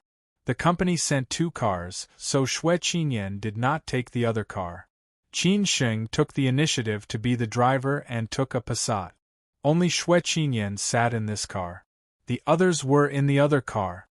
Qin Sheng, how is your drinking capacity? Xue Qingyan was most afraid of drinking in this kind of social occasion. After drinking, she would not be able to talk things out. Her body would be uncomfortable, and she would not be able to work tomorrow. Qin Sheng did not dare to guarantee. He said very modestly, It's okay. A caddy of white wine should not be a problem. If they urge us to drink later, I will rely on you to drink. If you can make them drunk, it will be better. In this way we can retreat unscathed. Xue Qingyan pinned her hope on Qin Sheng. She felt pity for Qin Sheng. If things went well this time, she would definitely repay Qin Sheng later. Qin Sheng smiled faintly and said, Sister, don't worry. I am here. Inadvertently, Qin Sheng had called Xue Qingyan from Sister Xue to sister. Xue Qingyan heard it, but she did not say anything. It was just a title. Jinling Hotel was an old and famous restaurant in Nanjing. It was also the first 5-star hotel in Nanjing. Most people would choose this kind of old and famous restaurant to entertain foreign VIPs. After arriving at Jinling Hotel, Mr. Du's men directly led Qin Sheng to the private room of the Chinese restaurant of Jinling Hotel. In addition to Du Jiang, there was a vice president of their company. In addition, there was also the general manager of Xue Qingyan's company in Nanjing. The 3 of them were talking and laughing. After Xue Qingyan pushed the door and entered, she saw the general manager of their company. She could not help frowning. It seemed that the news of her coming to Nanjing might be revealed by this person. Oh, Miss Xue, you are finally here.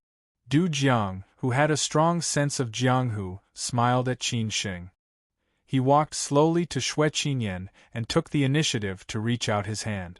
Out of politeness, Xue Qingyan also politely reached out her hand and replied, Sorry to let Mr. Du wait for so long. Not at all.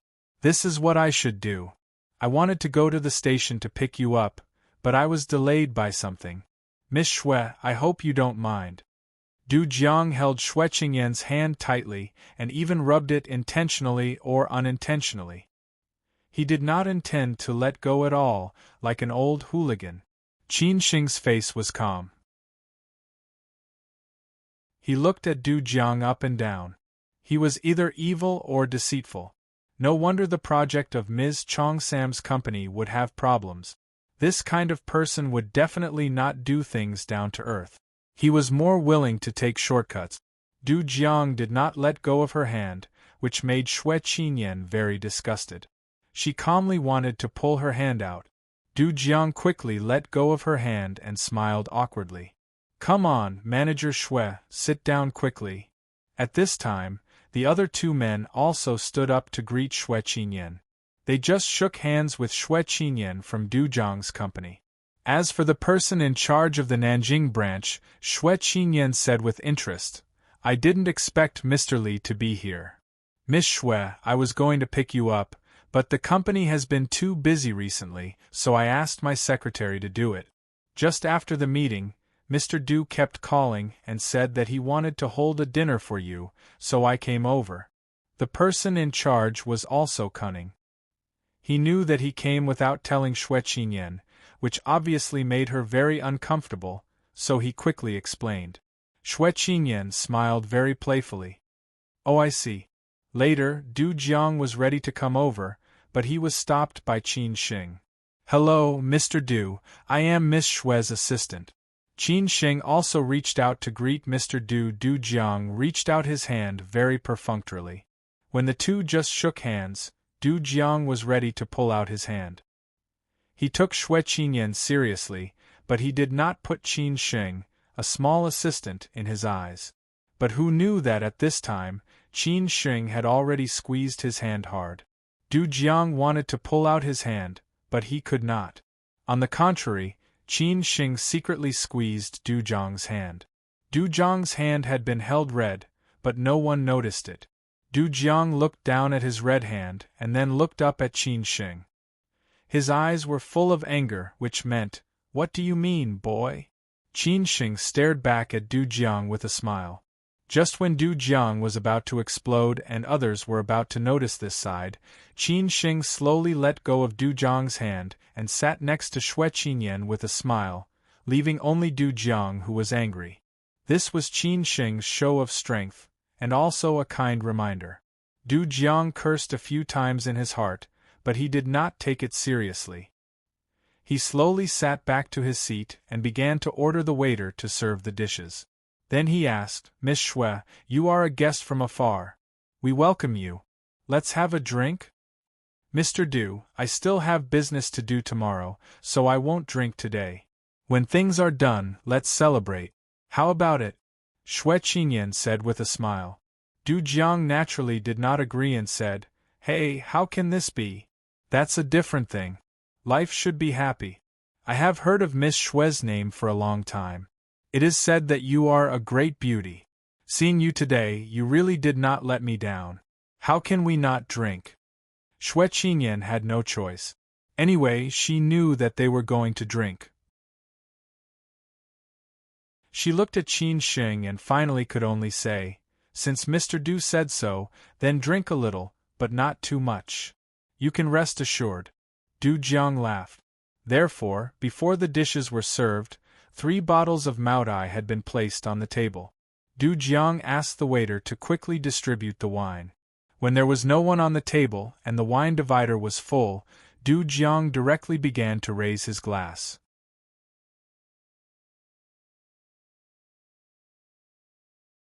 Chapter 80. She didn't do it well, second update. Looking for monthly votes, looking for collections, everyone's support. Xue Qinyan's investment company was not small. It had 3 major departments: asset management, private equity, and angel investment. Xue Qinyan was the managing director. This time, the asset management department was in trouble. The president of the asset management department in charge of this project was her confidant. In the case of the uneven internet finance, the risk control and project follow-up were not done well, which led to the 200 million capital being in a state of risk, which could become bad debt at any time. The board of directors already knew about this, so Xue Qinyan went to Nanjing in person. Du Jiang came from an unorthodox background. He used to be a master of all trades. Later, he gradually got on the right track and set up a company with many businesses, mainly in entertainment, construction, and usury. Later, he saw that others engaged in finance and made a lot of money. He felt that he had a wide network and there was no lack of feasible projects, so he also started to do it. He hired a large group of financial practitioners, and with the endorsement of the government's reputation, it was in full swing. Who knew that the battle line was getting bigger and bigger? Several projects were now stillborn or half dead because of the involvement of fallen officials. Du Jiang saw that something was going to happen, so he had to start a Ponzi scheme to attract many private funds with a high rate of return on investment. He knew that the matter would be exposed sooner or later, so he had already begun to transfer the funds and was ready to run away. Xue Qingyan's investment company had a particularly large network, the background of the chairman was extremely deep, and the identity of the 8 members of the board of directors was also intriguing, so she knew in advance these risks, so she sent Xue Qingyan. This glass of wine is to welcome Manager Xue, the great beauty, to our Nanjing. Since ancient times there have been many beautiful women in Qinhuai, but in my opinion, they are not as beautiful as Manager Xue. Du Jiang raised his glass and said. Qin Xing definitely could not replace the first 3 glasses of wine, so there was nothing he could do. He thought that Ms. Chong Sam could handle it. Manager Li echoed, "That's for sure, our Manager Xue is the first beauty in the company. The whole Shanghai Bund wants to pursue our Manager Xue, from the Bund to Pudong. If I were not married, I would definitely pursue Manager Xue," the vice president of Du Jiang's company also said with a smile. Beautiful women would be surrounded by stars wherever they went, let alone meeting a group of experienced people. Xue Qingyan smiled faintly and said, "You guys really think too highly of me. How can I be called a beauty? Anyway, let's toast to the great beauty Xue first." Du Jiang laughed. He finished his glass of wine. Du Jiang then said, "For the second glass of wine, let Mr. Xue say a few words." "I have nothing to say. Thank you for taking the time out of your busy schedule to welcome me. Secondly, I hope that the work this time can be completed smoothly. I also hope that you can take care of me so that I can go back and report to my superiors." Xue Qingyan did not talk much nonsense. She was very practical and very simple. After she finished speaking, she raised her head and drank the second glass of wine. Her alcohol tolerance was not bad, but she could not drink too much today. "Manager Xue is really a heroine," Du Jiang said with admiration. However, the desire for Xue Qingyan in his eyes did not escape Qin Sheng's notice. "Mr. Xue is a good drinker, so of course we have to keep up. Come, come, come." Mr. Li livened up the atmosphere. Qin Sheng drank the glass of wine unhurriedly, but also quietly looked at these 3 men. No matter what he did, he must look at the overall situation. This was Qin Sheng's characteristic. Although Xue Qingyan's company's affairs had nothing to do with him, he wanted to protect Xue Qingyan, so he had to figure out the relationship between these 3 people today, so that there would not be any accident. They echoed each other and obviously cooperated very well. For the third glass of wine, let Mr. Li say a few words. Mr. Li has worked hard in Nanjing without complaint. In the future, I hope that Mr. Xue will say a few good words in front of the senior management of your company," Du Jiang said. Only Mr. Li was qualified here. Mr. Li was not polite. He picked up the glass and said, "Mr. Du has already said what I want to say. If I say more, it will be long-winded. Bottoms up first." 3 glasses of wine were finished. Qin Sheng saw that Xue Qingyan's face changed slightly. Obviously, she was a little uncomfortable. Just at this time, the dishes were finally served. Qin Sheng quickly said, "Finally, the dishes are served." Mr. Xue did not even eat dinner and rushed over. "Oh really? Then hurry up and eat first. It is our lack of consideration." Mr. Li was more or less on Xue Qingyan's side. After all, she was the company's managing director and held the power of life and death. If they offended her, they would have a hard time in the future. Xue Qingyan had time to eat, otherwise she would be really uncomfortable. Xue Qingyan ate, but Qin Sheng did not eat. His goal tonight was to defeat Du Jiang first. As long as he defeated Du Jiang, others would definitely not dare to make trouble. So he directly picked up the glass and said, "Mr. Du, let me toast you first. I was a little distracted just now. Please don't take it to heart." After Qin Sheng finished speaking, he did not give Du Jiang a chance to decline. He directly raised his head and drank. Du Jiang laughed and said, Qin Shing, this little brother is really forthright. I like it. After that, Qin Shing picked up the glass and toasted Mr. Li and Mr. Zhao. Finally, he picked up another glass of wine and casually made up a reason. I may come to Nanjing in the future to develop. I hope you can help me at that time. This glass of wine is to the three bosses. Please don't think I am troublesome at that time. After that, Qin Shing drank again. Anyway, I will not give you a chance. In one breath, Qin Shing drank 4 glasses of wine in a row, but he did not feel anything. Anyway, when it came to drinking, one should not be afraid of wine. The more one was afraid, the easier one would get drunk. The more one enjoyed it, the more one immersed in it. This was Qin Shing's conclusion. Qin Shing finally took a breath and began to eat. After eating 2 mouthfuls, he sent a WeChat message to Xue Qinyan. In a while, you answer a few phone calls in the middle. I will call you secretly. Later, go to the bathroom and leave the rest to me. When Xue Qinyan picked up her mobile phone and saw the WeChat message, she was somewhat surprised. She did not expect Qin Shing to have so many tricks. She nodded silently to tell Qin Shing that she understood. After Xue Qinyan ate 2 mouthfuls, Du Jiang and the others toasted her alone. She could not escape from these 3 glasses of wine. She still had to give her face. As for the next step, Qin Shing began his own trick. He had already held the mobile phone in his hand and hidden it in his trouser pocket. He quietly dialed Xue Qinyan's number. Xue Qinyan slowly stood up and said, Excuse me, I have to answer the phone. After Xue Qinyan left, Qin Shing started to lose his temper. He fought against 3 people at the same time and started to toast the 3 bosses with all kinds of reasons. He even suggested to play games. For Qin Shing, it was the easiest to escape from drinking while playing games. Any game depended on rules and luck. Tonight, he was quite lucky and won several times in a row. After a while, Xue Qinyan felt that it was almost time. She came back. She knew that Qin Shing drank a lot, so she took the initiative to toast Du Jiang and the others.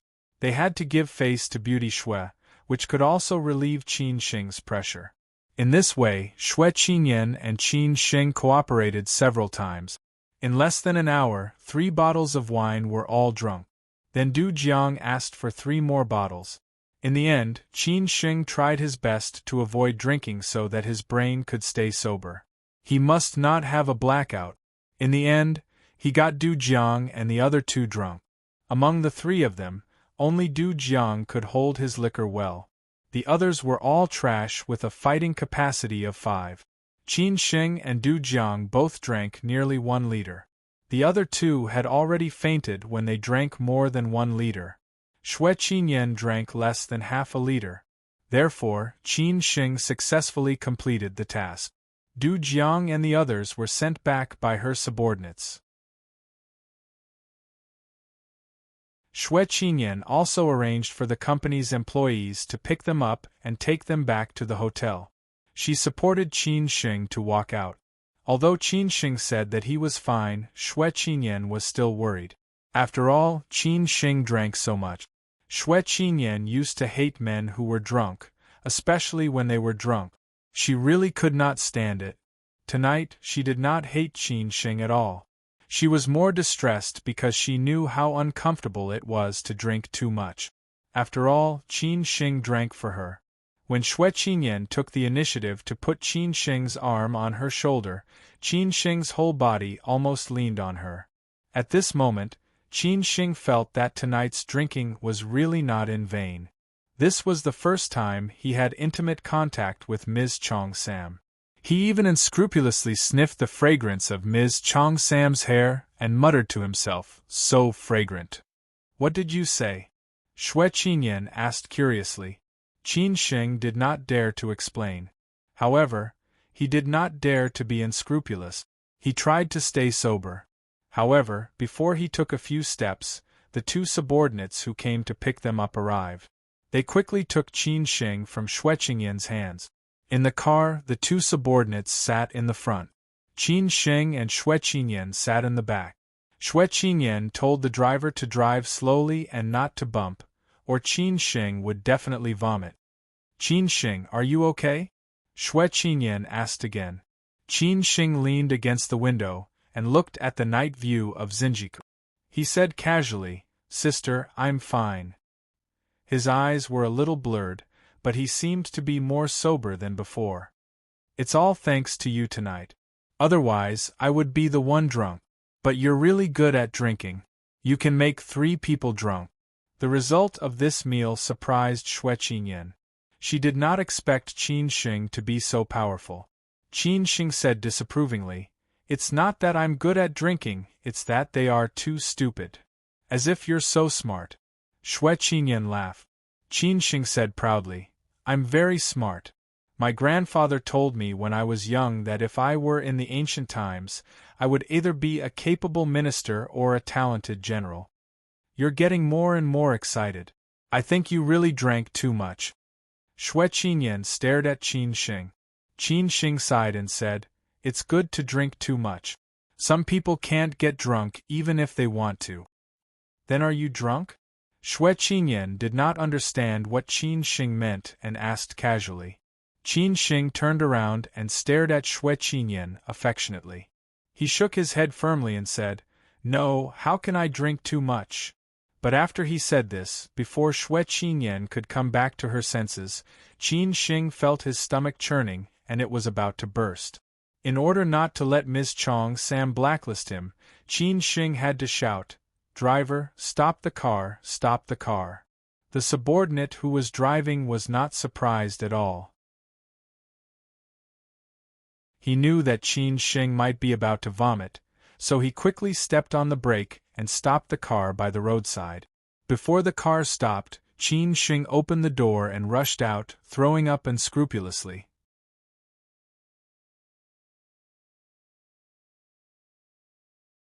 Chapter 81. A small trick. When men were together, if there was no wine, they would always feel that something was missing. The atmosphere would never reach the climax, and the relationship would not be able to develop further. Especially for social occasions, wine was indispensable. That was why there was a unique drinking culture in China. However, no matter how much wine they drank, they were often the ones who felt uncomfortable, especially those young people. They would always play the hero at the drinking table. They always thought that whoever drank the most and who could drink the most was the best. For example, Qin Shing, who was vomiting at this moment, was squatting on the ground and could not get up. This scene was quite embarrassing. Even though Xue Qinyan felt disgusted, she had to take care of Qin Shing. She took a bottle of water from the car and let Qin Shing rinse his mouth. After being tormented for more than 10 minutes, Qin Shing finally recovered. Do you feel better? Xue Qinyan was distressed. She also drank too much and knew how uncomfortable it was. Qin Shing drank 2 mouthfuls of water and breathed a long sigh of relief. Finally, I feel better. Let's go. The hotel was in Shangri-La next to Xuanwu Lake. Fortunately, it was not far from Xinjiku, so Qin Shing did not suffer anymore. 2 employees helped Qin Shing back to his room. Xue Qinyan's room was next to Qin Shing's. She was not in a hurry to rest. She asked her subordinates to find a way to make some porridge for Qin Shing to drink before going to sleep. After entering the room, Qin Shing first washed his face and sobered up a lot. Sitting on the bed, Xue Qinyan stared at the embarrassed Qin Shing. She did not know whether to laugh or cry. I thought you would never get drunk. Isn't it for you, sister? I'd rather be incapacitated than let you get drunk. Qin Shing wiped his face and said. Xue Qinyan asked meaningfully, Is it worth it? After dinner, she received a message from Qin Shing. The result made Xue Qinyan a little puzzled. It was somewhat different from what Qin Shing said. Of course it's worth it. If I perform well, sister will look at me in a different light. Maybe she will help me in the future. In this way, I won't stay in Shangshan Ruoshui as a waitress. This is called an investment, Qin Shing said very straightforwardly. Xue Qinyan did not expect Qin Shing to say it so straightforwardly. After all, they knew each other well. It was a little embarrassing. But since Qin Sheng was so frank, Xue Qinyan took the opportunity and said, "Qin Sheng, can I ask you something?" "Sister, just say it. How can I blame you? How can I blame you? Beautiful women are to be pampered." Xue Qinyan glared at him, but she did not blame him. She said slowly, "You said last time that you are an orphan, but I checked your identity information and found that you have parents and a sister, but their surname is Lin and your surname is Qin. Don't blame me, I am doing this for the sake of safety, I hope you can understand." After Xue Qinyan finished her words, Qin Sheng immediately understood that she must have done that after he had given her his ID number. For people like them, if there were any strangers around them or if they wanted to trust a person, they would do that. This was a double safeguard. Qin Sheng thought for a moment. "I can understand. If I were you, I would do the same. Only by being cautious will there be no accidents," Qin Sheng said with a smile. "I am an orphan, but I still need to go to school. So my grandfather entrusted me to the Lin family. Uncle Lin and Auntie Wang are my adoptive parent. When I go to school, I live in their house." "I see." Xue Qinyan nodded silently. Qin Sheng's explanation had cleared up the doubts in her heart. However, she asked curiously, "Did your grandfather tell you anything about your family background, such as news about your parents?" Qin Sheng sighed and said, "No. I asked my grandfather, but he never told me. He just said that if I really wanted to know, I should go to Beijing and find an old man named Chen Chongsheng. He would tell me everything." Chen Chongsheng. Xue Qingyan's expression changed slightly when she heard this name. She seemed to have heard someone mention him before. He seemed to be an otherworldly master. How could he be related to Qin Sheng's grandfather and his background? Could it be that Qin Sheng's background was very complicated? Xue Qinyan became more and more interested. "Then you didn't go to the old man?" Xue Qinyan asked. She was more and more confused about what he was thinking. Qin Sheng burped and sighed. "No. I've been like this all these years. I'm used to it. Everything has a reason. If they wanted to recognize me, they should have found me long ago after so many years. So, maybe I'm an existence that shouldn't exist. Let's continue like this and not disturb each other's lives. Besides, I think it's good to be like this. How free it is." "Just comfort yourself," Xue Qinyan said helplessly. Anyway, she did not understand. After chatting for a while, Qin Sheng felt much better. At this time, Xue Qingyan's subordinates came back with the porridge. Xue Qinyan urged Qin Sheng to drink it quickly. After Qin Sheng finished, she asked again, "How do you feel now?" Qin Sheng chuckled as he said, "Very comfortable." Xue Qinyan smiled and stood up. "Since you're fine, I'll go back to rest. I have a busy day tomorrow. You should go to bed." "Okay." After sending Xue Qinyan off, Qin Sheng simply washed up and stood in front of the floor-to-ceiling window to enjoy the night view. He liked this kind of huge floor-to-ceiling window the most. It had an unlimited view and made people feel very comfortable. Outside the window was the famous Xuanwu Lake. Grandpa said that he had been to Nanjing a long time ago. He stayed here for nearly half a year and went to countless places to figure out the feng shui pattern of Nanjing. There was a small feng shui in the big feng shui and a small feng shui in the small feng shui. Only after an on-site investigation could one know the situation. Standing in front of the window and smoking a cigarette, Qin Sheng was ready to go to bed. When he turned around, he inadvertently looked up at the air conditioner vent. There was a red dot suddenly flashed and disappeared. His face changed slightly. He realized that there might be a problem. So he moved a stool and directly removed the air conditioner vent. He was shocked when he saw it. There was a pinhole camera installed in the air conditioner vent. Qin Sheng took out the thing with a face full of anger. He directly stepped on it and threw it into the trash can. Thinking that there was one in his room, there was no need to mention Xue Qingyan's room. If Ms. Chong Sam was already asleep, it would be seen by others. F*CKU. Even I don't have this kind of welfare. F*CKU. Qin Shing quickly ran to the next door and knocked on the door. Dong dong dong, dong dong dong. There was a hurried knock on the door. Xue Qinyan did not rest. She turned on the computer that she carried and was sorting out the things that she needed to use tomorrow morning. At that time, she would think of a way to get back the money without angering Du Jiang. Sister, are you asleep? Xue Qinyan was wondering who would knock on the door so late at night. Hearing Qin Shing's voice, she then understood. However, she wondered why Qin Shing did not sleep and came to her room at night. Could it be that he wanted to do something while he was drunk?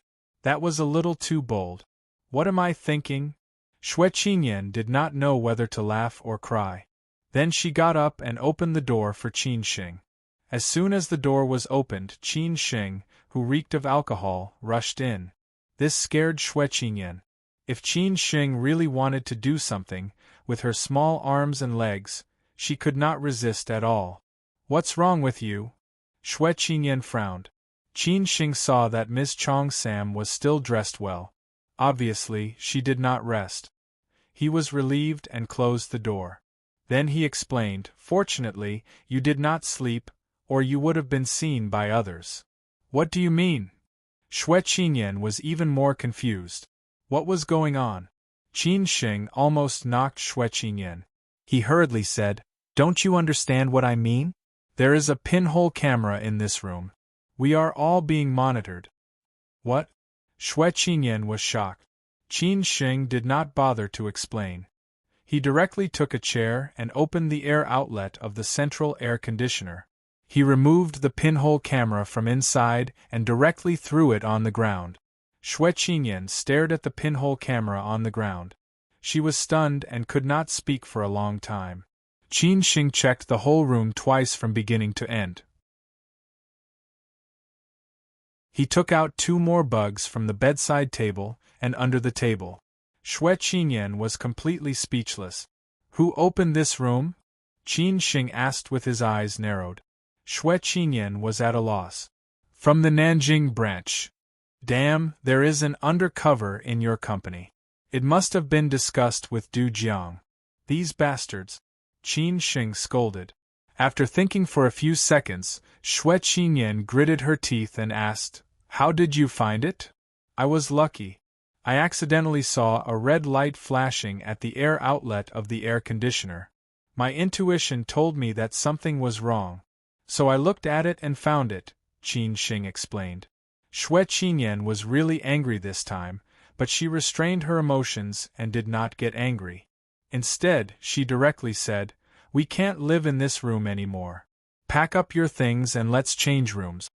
Although Qin Shing had checked it, Xue Qinyan was still worried. Qin Shing thought about it and agreed with Ms. Chong Sam's decision. So they packed up their things and changed 2 rooms. It was almost 1 o'clock in the morning. After living in the new room, Xue Qinyan was finally relieved. She thanked Qin Shing and then went back to the room to rest. She had decided that when this thing was over, she must clean up the Nanjing branch. It was really lawless. On Du Jiang's side, the subordinate who had been monitoring Xue Qinyan and Qin Shing reported immediately after the pinhole camera was discovered. The person who was in charge of this matter was Du Jiang's confidant, who had been following Du Jiang for a long time. After Du Jiang had cleared his name, he had handed over all the dirty work to him. The matter was exposed, and he wanted to report to Mr. Du, who knew that Mr. Du had drunk too much, so he could only wait until tomorrow. In the morning, Qin Shing woke up at 6 o'clock. He took a hot bath and then went downstairs straight to Xuanwu Lake. Xuanwu Lake had a history of more than 2,000 years. It used to be a royal garden and was not opened until the end of the Qing dynasty. With a radius of nearly 5 miles, it was divided into 5 continents: Huanzhou, Yingzhou, Lingzhou, Liangzhou, and Suizhou. The continents were connected by bridges and there were mountains and rivers everywhere. Ouyang Xiu of the Song dynasty once wrote, Jinling is the most beautiful than Hohu, and Qiantang is the most beautiful than West Lake. After Qin Shing ran around the entire Xuanwu Lake twice, he came back and took a shower. Only then did he call Xue Qinyan to wake her up for breakfast. He thought that she should have woken up by now. After all, it was almost 8 am. After Xue Qinyan picked up the phone, she smiled and said, "I was just about to call you. I didn't expect you to be up already. I got up at 6 o'clock and ran around Xuanwu Lake twice. The weather is really good today." Qin Shing smiled and said. Xue Qinyan was surprised and said, "Yo, you're up so early. I'm used to it. This is a good habit. Okay, come out, let's go out for breakfast."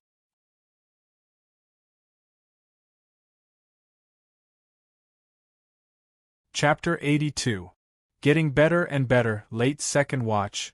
Good night, everyone. Because Xue Qingyan's company's business was mainly concentrated in the Yangtze River Delta region, there were branches in Nanjing and Hangzhou, and the other 2 branches were in Beijing and Shenzhen.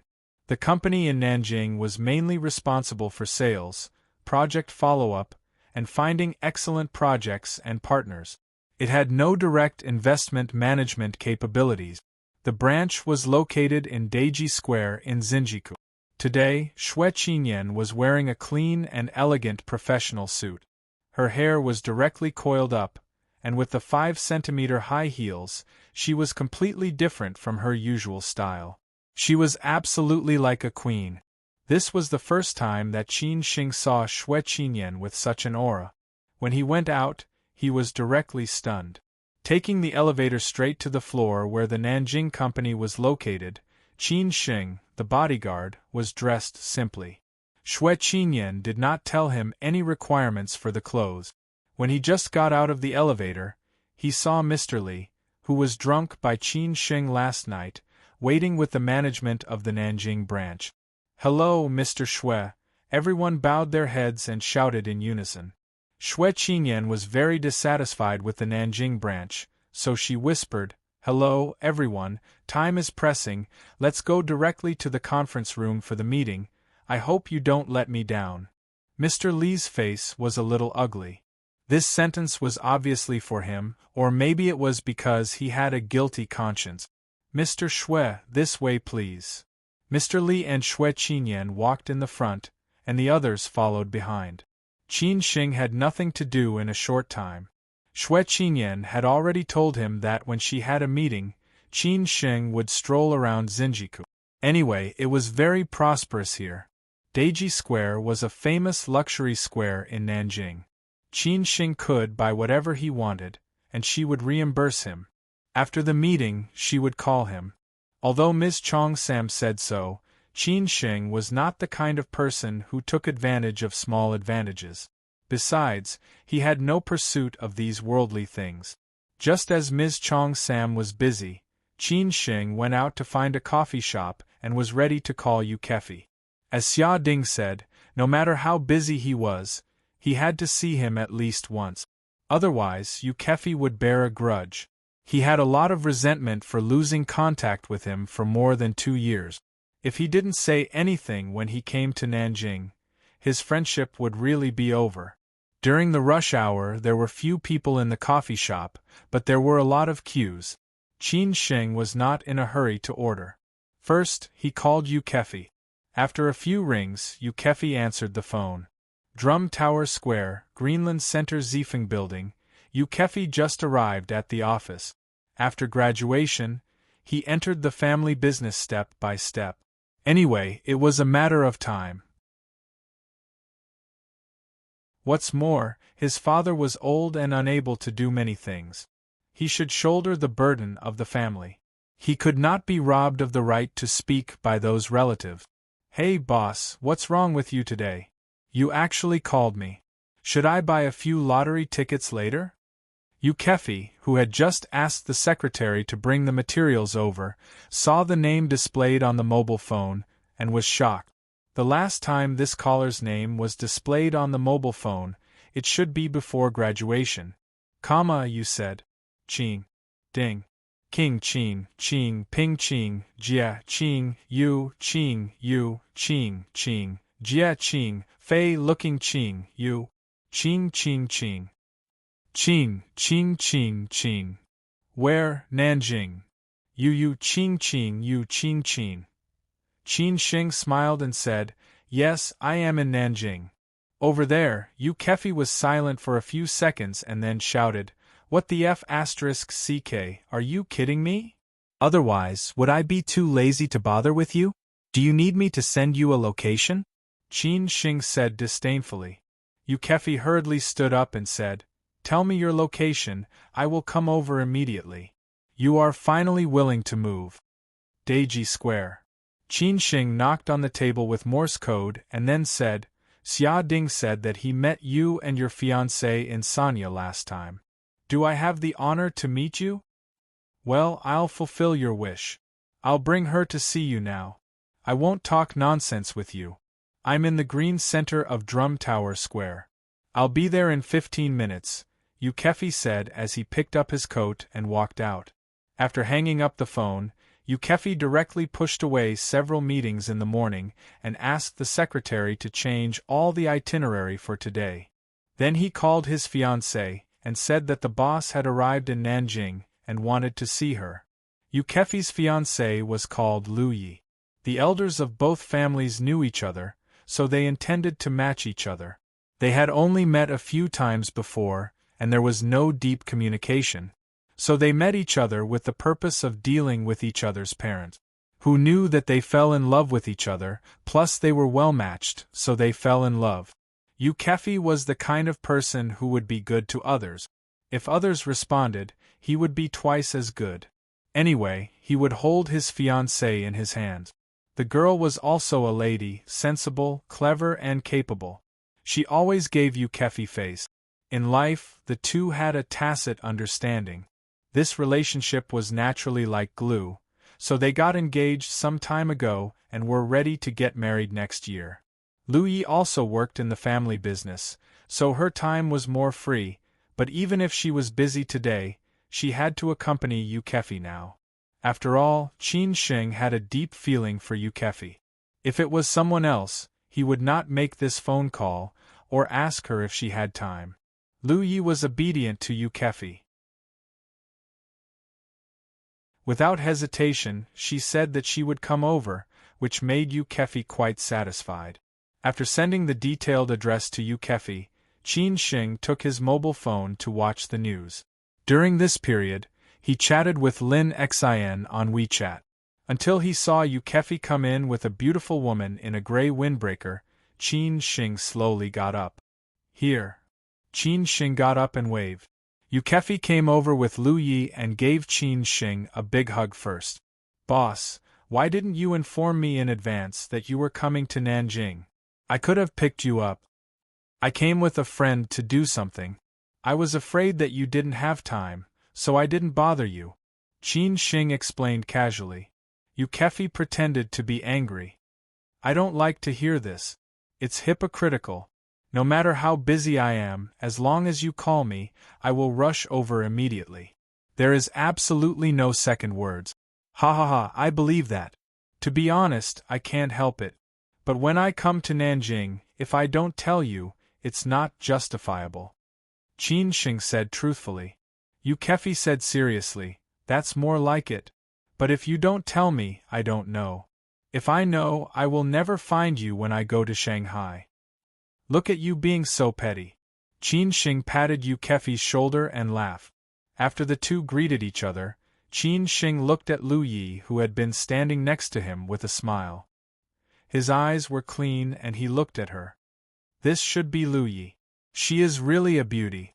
Xia Dingqing did not deceive me. Lu Yi, who was wearing high heels, was about the same height as Yu Kefi. Her slightly curly shoulder-length hair hung on her chest. The gray windbreaker made her quite temperament. Lu Yi smiled and nodded. Boss, Kefi talked about you the most. Today I finally saw your true face. Are you very disappointed? Qin Shing said half-jokingly. Lu Yi smiled and said, No, you can make Kefi worship you so much. Boss is definitely not simple. Yu Kefi put his arm around Lu Yi's shoulder and said, Wife, Boss is the best brother in my life. You Kefi, admire him from the bottom of my heart. What I told you is absolutely not a lie. Don't talk so much nonsense. Don't stand there. Sit down quickly. What do you want to drink? I'll help you order. Qin Sheng pulled Yu Kefi. Lu Yi said very wisely, you talk first, I'll order. Qin Sheng was not polite and said latte casually. After Lu Yi left, Qin Sheng stared at Yu Kefi and asked jokingly, you boy, your ancestors are so lucky. Such a beauty has been chased by you. You can enjoy it slowly in the future. Maybe it's fate. I'm not like Xia Ding. I'm really afraid that his body will collapse one day. Yu Kefi laughed. Thinking of Xia Ding, Qin Sheng said helplessly, I can't control him. Let him toss around. One day he will have enough fun. By the way, boss, what are you doing in Nanjing? I heard from Xia Ding that you are now working in a private club. Why do you want to go to that kind of place? Why don't you come to Nanjing? Yu Kefi took the initiative to invite him. He had said before that no matter what he would do in the future, as long as he had food to eat, he would never let Qin Sheng be hungry. Qin Sheng knew what Yu Kefi meant. Xia Ding also said the same thing, but he euphemistically refused. You don't have to worry about the work. I have my own considerations and choices. If I really can't get along, I will definitely come to Nanjing to eat and drink. As for why you come to Nanjing, it's a bit complicated. If there is an accident, I may need your help. It's best if it goes well. Qin Sheng knew that Yu Kefi's family was really not bad in Nanjing. Xia Ding said that among the 4 people in the dormitory, Yu Kefi was the real rich young master. Yu Kefi was not polite and said, okay, as long as you ask, I promise to do it. The two did not talk for a long time. Lu Yi came back. Qin Sheng put the topic on Lu Yi and said, Lu Yi, Kefi is sometimes very capricious. If he makes you angry, don't take it to heart. But if he bullies you, you can't control him.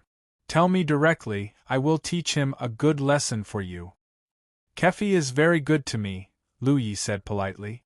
Yu Kefi said proudly, boss, you can rest assured that I am not good to anyone, but I will never be bad to my wife. As you said, the girl has given the rest of her life to us. If we don't do our best, are we still men? It's good that you know. Qin Sheng nodded silently. Before graduation, everyone was quite confused about the future. More than 2 years had passed, and everyone had their own lives and careers. It was good, and they hoped it would get better and better. Yu Kefi and Lu Yi both pushed away the things in the morning, and accompanied Qin Sheng to chat here. Lu Yi was not shy. She knew the relationship between Yu Kefi and Qin Sheng, so she took the initiative to join the topic, just like when she met Xia Ding in Haikao. Yu Kefi and Qin Sheng talked about the things that happened in college. He told Lu Yi a lot of interesting things about Qin Sheng in college. Naturally, he also talked about Su Qin. Qin Sheng also explained to Yu Kefi again, hoping that he would not blame Su Qin anymore, but he did not say that he had seen Su Qin. For this matter, no matter how Qin Sheng explained, Yu Kefi was stubborn. Su Qin took the initiative to break up. The 3 people talked until 10:30. At this time, Xue Qinyan, who had finished the meeting, called Qin Sheng and said that she was going to do Zhang's company and asked him to come back quickly. Qin Sheng was very embarrassed. Yu Kefi and Lu Yi did not care. They originally planned to arrange lunch. Since Qin Sheng had something to do, they would find another time later. Anyway, they were very busy. After the 3 of them separated, Qin Sheng returned to the Nanjing branch. Xue Qinyan was furious inside. A group of leaders in the Nanjing company kept quiet out of fear and did not dare to breathe loudly. This was also the first time that Qin Sheng saw Xue Qinyan angry. It was really terrifying. Not long after, Xue Qinyan came out with a few executives. When she saw Qin Sheng, she did not look good, but said casually, "Let's go."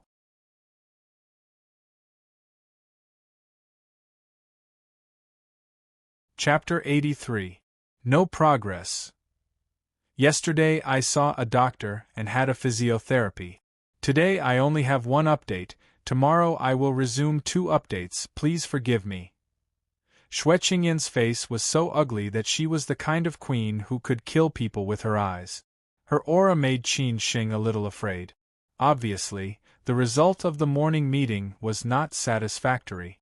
It could be seen how angry and dissatisfied Xue Qingyan was with the management of Nanjing branch. What was somewhat unexpected was that Du Jiang's company was also in Nanjing's landmark Greenland Center Zifeng building. After all, this was the first building in Jiangsu. Such a landmark building naturally attracted many large companies and multinational companies to settle in. A company like Du Jiang, who needed to package its strength, would choose such an office location, which was easier to convince investors and partners. Qin Shing drove a Mercedes-Benz S600 alone, which was the reception car of Nanjing Company. Xue Qingyan sat in the back with a lot of documents in her hand, frowning. Qin Shing quietly looked at Xue Qingyan from the rearview mirror. The serious look of Ms. Chong Sam was also unique. You just strolled in Zinjiku. Why didn't I see you buy anything? Are you reluctant to spend my money or are you embarrassed? Xue Qingyan seemed to feel Qin Shing's eyes and asked without raising her head. Qin Shing curled his lips and said, "There is nothing to buy, and I have never bought those luxury goods. To be honest, I am reluctant to spend so much money on those useless things." Well, frugality is a good habit, but sometimes you have to spend what you should spend. Don't tell me you have the ambition to be good to the world when you are poor. Xue Qingyan sorted out some key data in her mind and did not forget to tease Qin Shing. There was a red light in front. Qin Shing stopped the car, turned his head and asked with a coquettish look, "Sister, can you give me money? Go away." Xue Qingyan raised her head and scolded him with a smile. Being teased by Qin Shing, her mood was much better. This time in Nanjing was a lesson. She would definitely suggest to the board of directors to investigate all the branches. There must not be such a deceptive thing in Nanjing again. Qin Shing turned his head with a smile and was not angry. "What did you do for more than an hour? Did you stay in Zinjiku to look at beauties?" Xue Qingyan asked curiously. Qin Shing shook his head and said, "I don't have that kind of hobby. There are so many beautiful women in Shangshan Ruoshui that I have long been tired of looking at them. Besides, there is such a beautiful woman next to me. I'm here in Nanjing. My university roommate is from Nanjing. I'm afraid that our schedule is too tight and I don't have time to see him. Otherwise, if he knows that I came to Nanjing and didn't contact him, he will definitely fall out with me. So I gave him a call and he came over with his fiancée. We chatted in the cafe downstairs. It turns out that you have friends in Nanjing. If things go well, I'll give you a day off. You guys can get together then," Xue Qingyan said very understandingly. She ignored Qin Shing's praise for her. She had heard too many of these clichés. Qin Shing nodded happily. Ms. Chong Sam was quite considerate. After coming to Zifeng building, there were a total of 8 people in Xue Qingyan's group. Qin Shing was the weirdest. He wore sneakers, jeans, plus a coat and a short-sleeved shirt. Others were all in business suit. Financial practitioners often paid attention to the external image. Which one of them did not wear a set of famous brands? If he told Du Jiang again today that Qin Shing was Xue Qingyan's assistant, Du Jiang would not believe it even if he was beaten to death. If he recalled that he was tricked by Qin Shing, the driver who had more tricks than him at the table last night, Du Jiang would be so angry that he would vomit blood. Du Jiang was active today. He had been waiting in the conference room early because this was a key battle for him. If Xue Qingyan's company withdrew its investment, other partners were likely to make the same request. At that time, there would be a stampede, which would directly lead to the collapse of the capital chain. There was only a dead end. Therefore, Du Jiang led the company's 8 executives, big and small, to wait at the elevator. Their company rented 2 floors of Zifeng building. It could be seen that Du Jiang was like a fish in water in the past few years.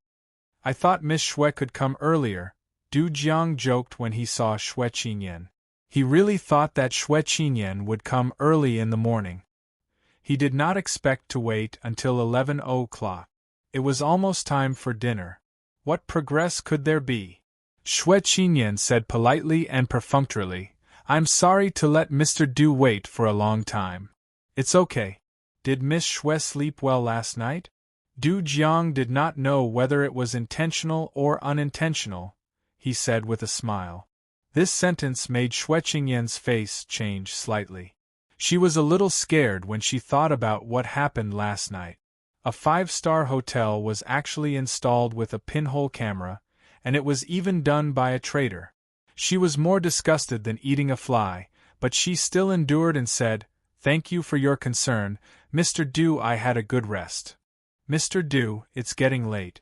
Let's start early. I hope we can finish this project smoothly." Xue Qinyan did not want to continue to talk about that trivial matter, so she took back her smile. Xue Qingyan's words wanted to set the tone for today's matter, but Du Jiang did not buy it. He smiled and said, "Let's have a meeting first." When they entered, Manager Du looked at Qin Sheng, who was standing at the back. Logically speaking, as Xue Qingyan's assistant, Qin Sheng should be standing at the side. Why was he standing at the back? What was more strange was that what was wrong with his attire. Did he not know the rules? The conference room of Du Jiang's company was very grand. The Zifeng building had 87 floors and 458 meters. Du Jiang's company was on the 36th floor. Standing in this conference room, you could overlook the entire Nanjing city. The executives of both sides sat opposite each other, with laptops and materials in front of them. Qin Sheng was not taken off by Xue Qinyan this time, but sat at the end to listen. "Let's get started." Xue Qinyan cleared her throat. Although it was a little dry, she did not drink the water prepared by Du Jian's company. Du Jiang stared at Xue Qinyan very wretchedly and said, "Let's get started." Xue Qinyan started directly. This scene lasted for 2 hours. They even went straight to lunch. They continued singing like this. Both sides were at each other's throats. Xue Qinyan insisted that the funds were misappropriated and the project had been suspended. The risk coefficient and unstable factors had increased. According to the original contract terms, their company could propose to withdraw. Du Jiang's company insisted that there was no misappropriation. The investment project had entered the end. Your company's withdrawal request was unreasonable, and they completely disagreed. The two sides launched a fierce battle on various data and so on. Originally, Xue Qinyan could have the upper hand. Who knew that there was a stupid teammate who betrayed Xue Qinyan halfway? That was Mr. Li, who drank with her last night. He had been helping Du Jiang to speak, which made Xue Qinyan so angry that she wanted to scold him. At first, Qin Sheng was still listening with interest, staring at Ms. Chong Sam from time to time. Her aura in the business world was really strong. She was meticulous, and her words were watertight. If Mr. Li did not drag them down, Du Jiang could not deal with it at all. In the end, Qin Sheng was not interested in listening. They had been arguing on several key issues. At this time, he was already sleepy. When it was almost 1:30, it was finally over. As a result, it was obvious that they did not reach an agreement. Du Jiang did not even mean to get up and send Xue Qinyan. Originally, he was polite, but he did not expect that Xue Qinyan was determined. He was naturally not polite anymore. To be honest, if it was in the past, Du Jiang would definitely not dare to offend Xue Qinyan's company. He knew very well how big the background of Xue Qinyan's company was.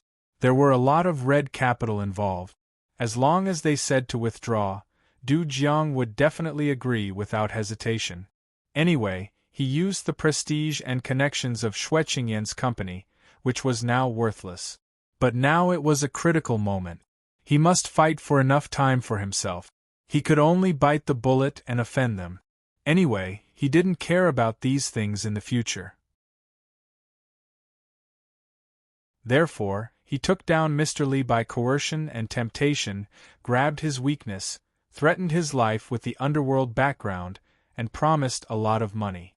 Mr. Li could not do anything if he did not agree. That was why Xue Qinyan was cheated by a stupid teammate today. As soon as they arrived at the underground parking lot of Zifeng Building, Xue Qinyan directly said to Mr. Li, "Li Dejuan, from now on, you are suspended. You don't have to participate in the next negotiation." "Mr. Xue, it seems that you don't have this right. You can suspend me or fire me, but you have to have the order of the board of directors." Mr. Li had done what he should do today. His task was completed successfully. Anyway, he had offended Xue Qinyan, and it was impossible to stay in this company in the future. Now he had no taboo. Xue Qinyan stared at Li Dejuan and said, "Okay, I will call the chairman." Li Dejuan shrugged and said that he didn't care. He left without looking back, leaving Xue Qinyan and a group of people looking at each other, not knowing what to do. After Xue Qinyan got in the car, Qin Sheng took the initiative to say, "Sister, calm down. Li Dejuan and Du Jiang probably colluded. He lost the company's interests to help the other company. He was either threatened or bribed. This Li Dejuan, Xue Qinyan gnashed her teeth and said. Qin Sheng said slowly, "Now we have lost for a while. The next negotiation is hard to say. I think we have to find another way. Otherwise there will be no progress. Do you have any ideas?" Xue Qinyan looked up at Qin Sheng and asked casually. She did not expect Qin Sheng to come up with any good ideas. When they were negotiating, Qin Sheng thought about how to turn back the situation. But he asked first, "Sister, what is the bottom line of your company? The loss can't exceed 10%. Once it exceeds this number, it means that the negotiation has failed. At that time, we may take abnormal means." Xue Qinyan naturally did not doubt Qin Sheng, so she told the truth. Qin Sheng asked again, "What is abnormal means?" "Take the government route." Xue Qinyan did not hide it, but this was the last way. No one was willing to owe a favor. This kind of favor was more troublesome to return, and it could not be weighed with money. Qin Sheng said thoughtfully, "In this case, I think there is no need to continue the negotiation. It is meaningless to go back and forth like this. You can directly ask Du Jiang to talk to him face to face. When it is necessary to threaten him, after all, he is in a bad situation now, and you have enough chips."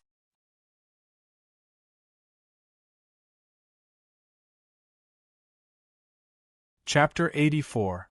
A cornered dog will do something. First, if this road doesn't work, we can change to another road, and we can do both at the same time.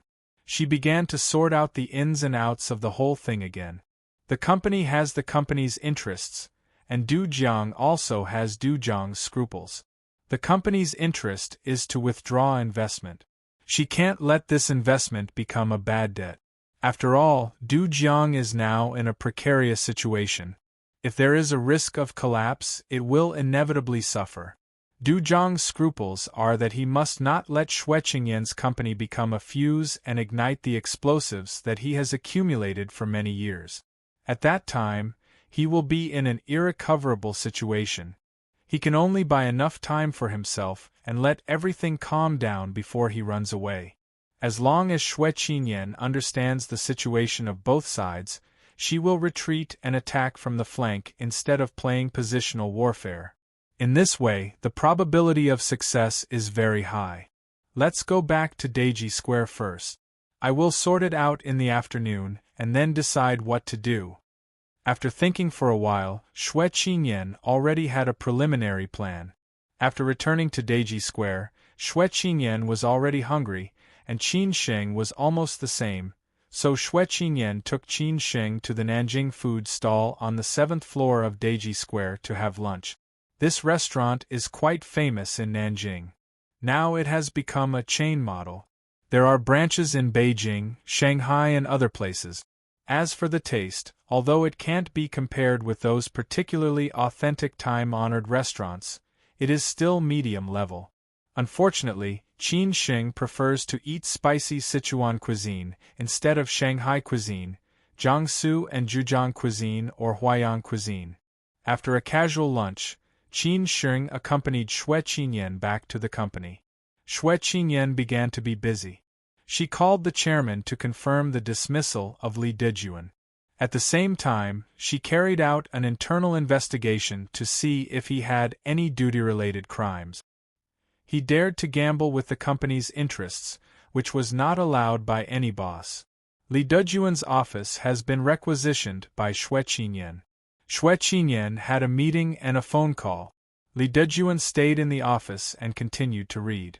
There were a lot of books in Li Dejuan's office, but it seemed that he had not read them. This reminded people of the previous conversation between two big shots. One said that entrepreneurs must always read to enrich themselves, and the other said that the company's money is not for you to read. She was busy until about 6 o'clock in the afternoon. Yukefi called and said that he and his fiancée would welcome Qin Shing in the evening. Xue Qinyan had not finished her work yet, so she was a little embarrassed. "Boss, let's do it this way. When your friend is done with his work, you can come over together. I can't come to Nanjing without inviting you for a meal. If you have social engagements in the evening, forget it. I just want to have a good chat with you. Last time we got together in a hurry in Shanghai, we only cared about drinking. We didn't say a lot of words. We were also in a hurry in the morning," Yukefi said very sincerely. He really regarded Qin Shing as a big brother. Qin Shing knew that this was Yukefi's kind intention. Finally, he replied, "Don't worry. When my friend finishes her work, I will ask her what she thinks. I will call you then." At 7 o'clock, Xue Qinyan finally finished her meeting.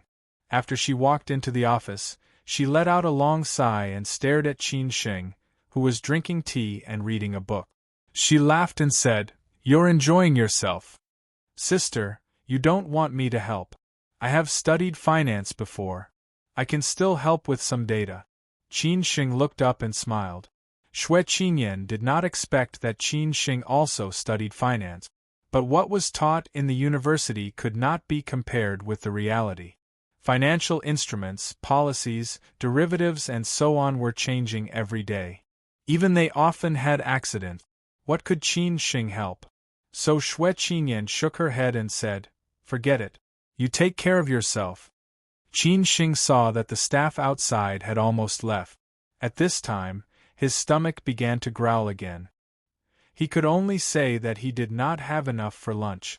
He asked weakly, "Sister, when can we finish?" "I can leave after I finish this email." Xue Qinyan was sending an email to the big boss and said casually. Qin Shing continued to ask, "Do we have any other activities in the evening?" "What do you mean? If you have something to say, just say it. Don't hide it. What are you planning?" Xue Qinyan snorted. Qin Shing plucked up his courage and said, "It's nothing. It's just that my college roommate wants to invite me to dinner in the evening. I want to be a good host. It's the second time we meet since graduation." "Oh, I will go back to the hotel to work overtime in the evening. You do your work." After Xue Qinyan understood, she decided. Qin Shing said righteously, "This can't be done. I came to Nanjing to protect you.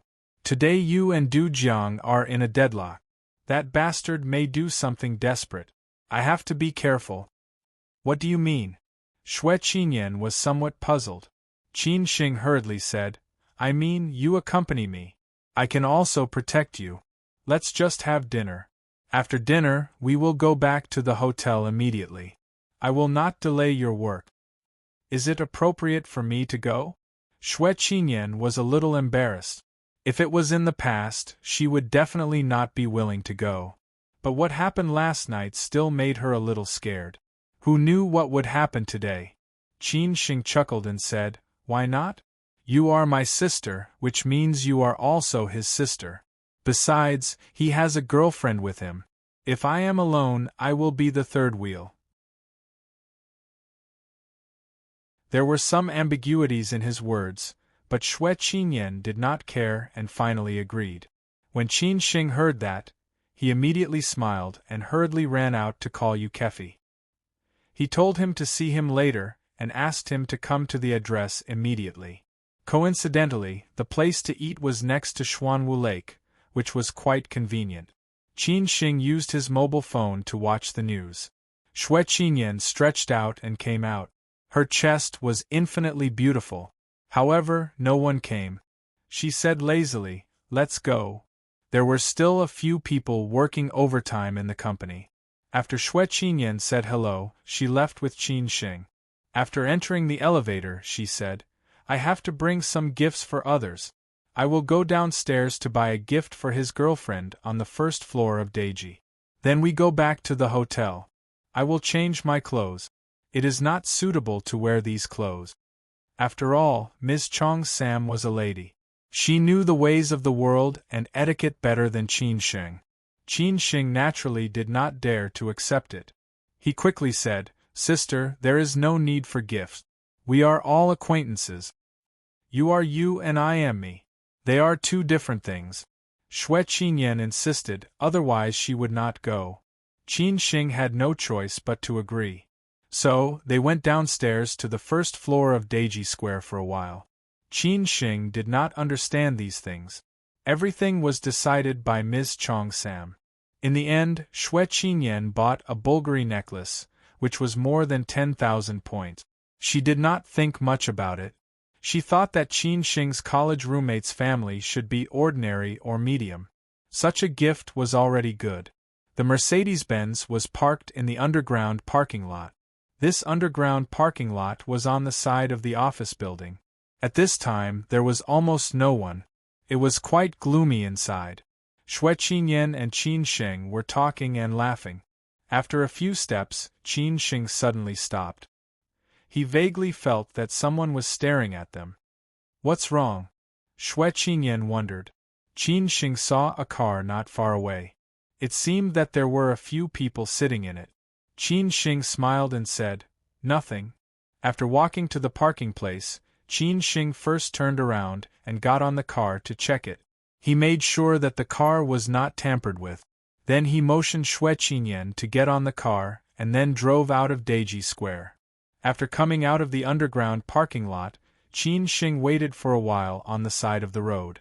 Sure enough, the car also followed. He then went to the Shangri-La Hotel.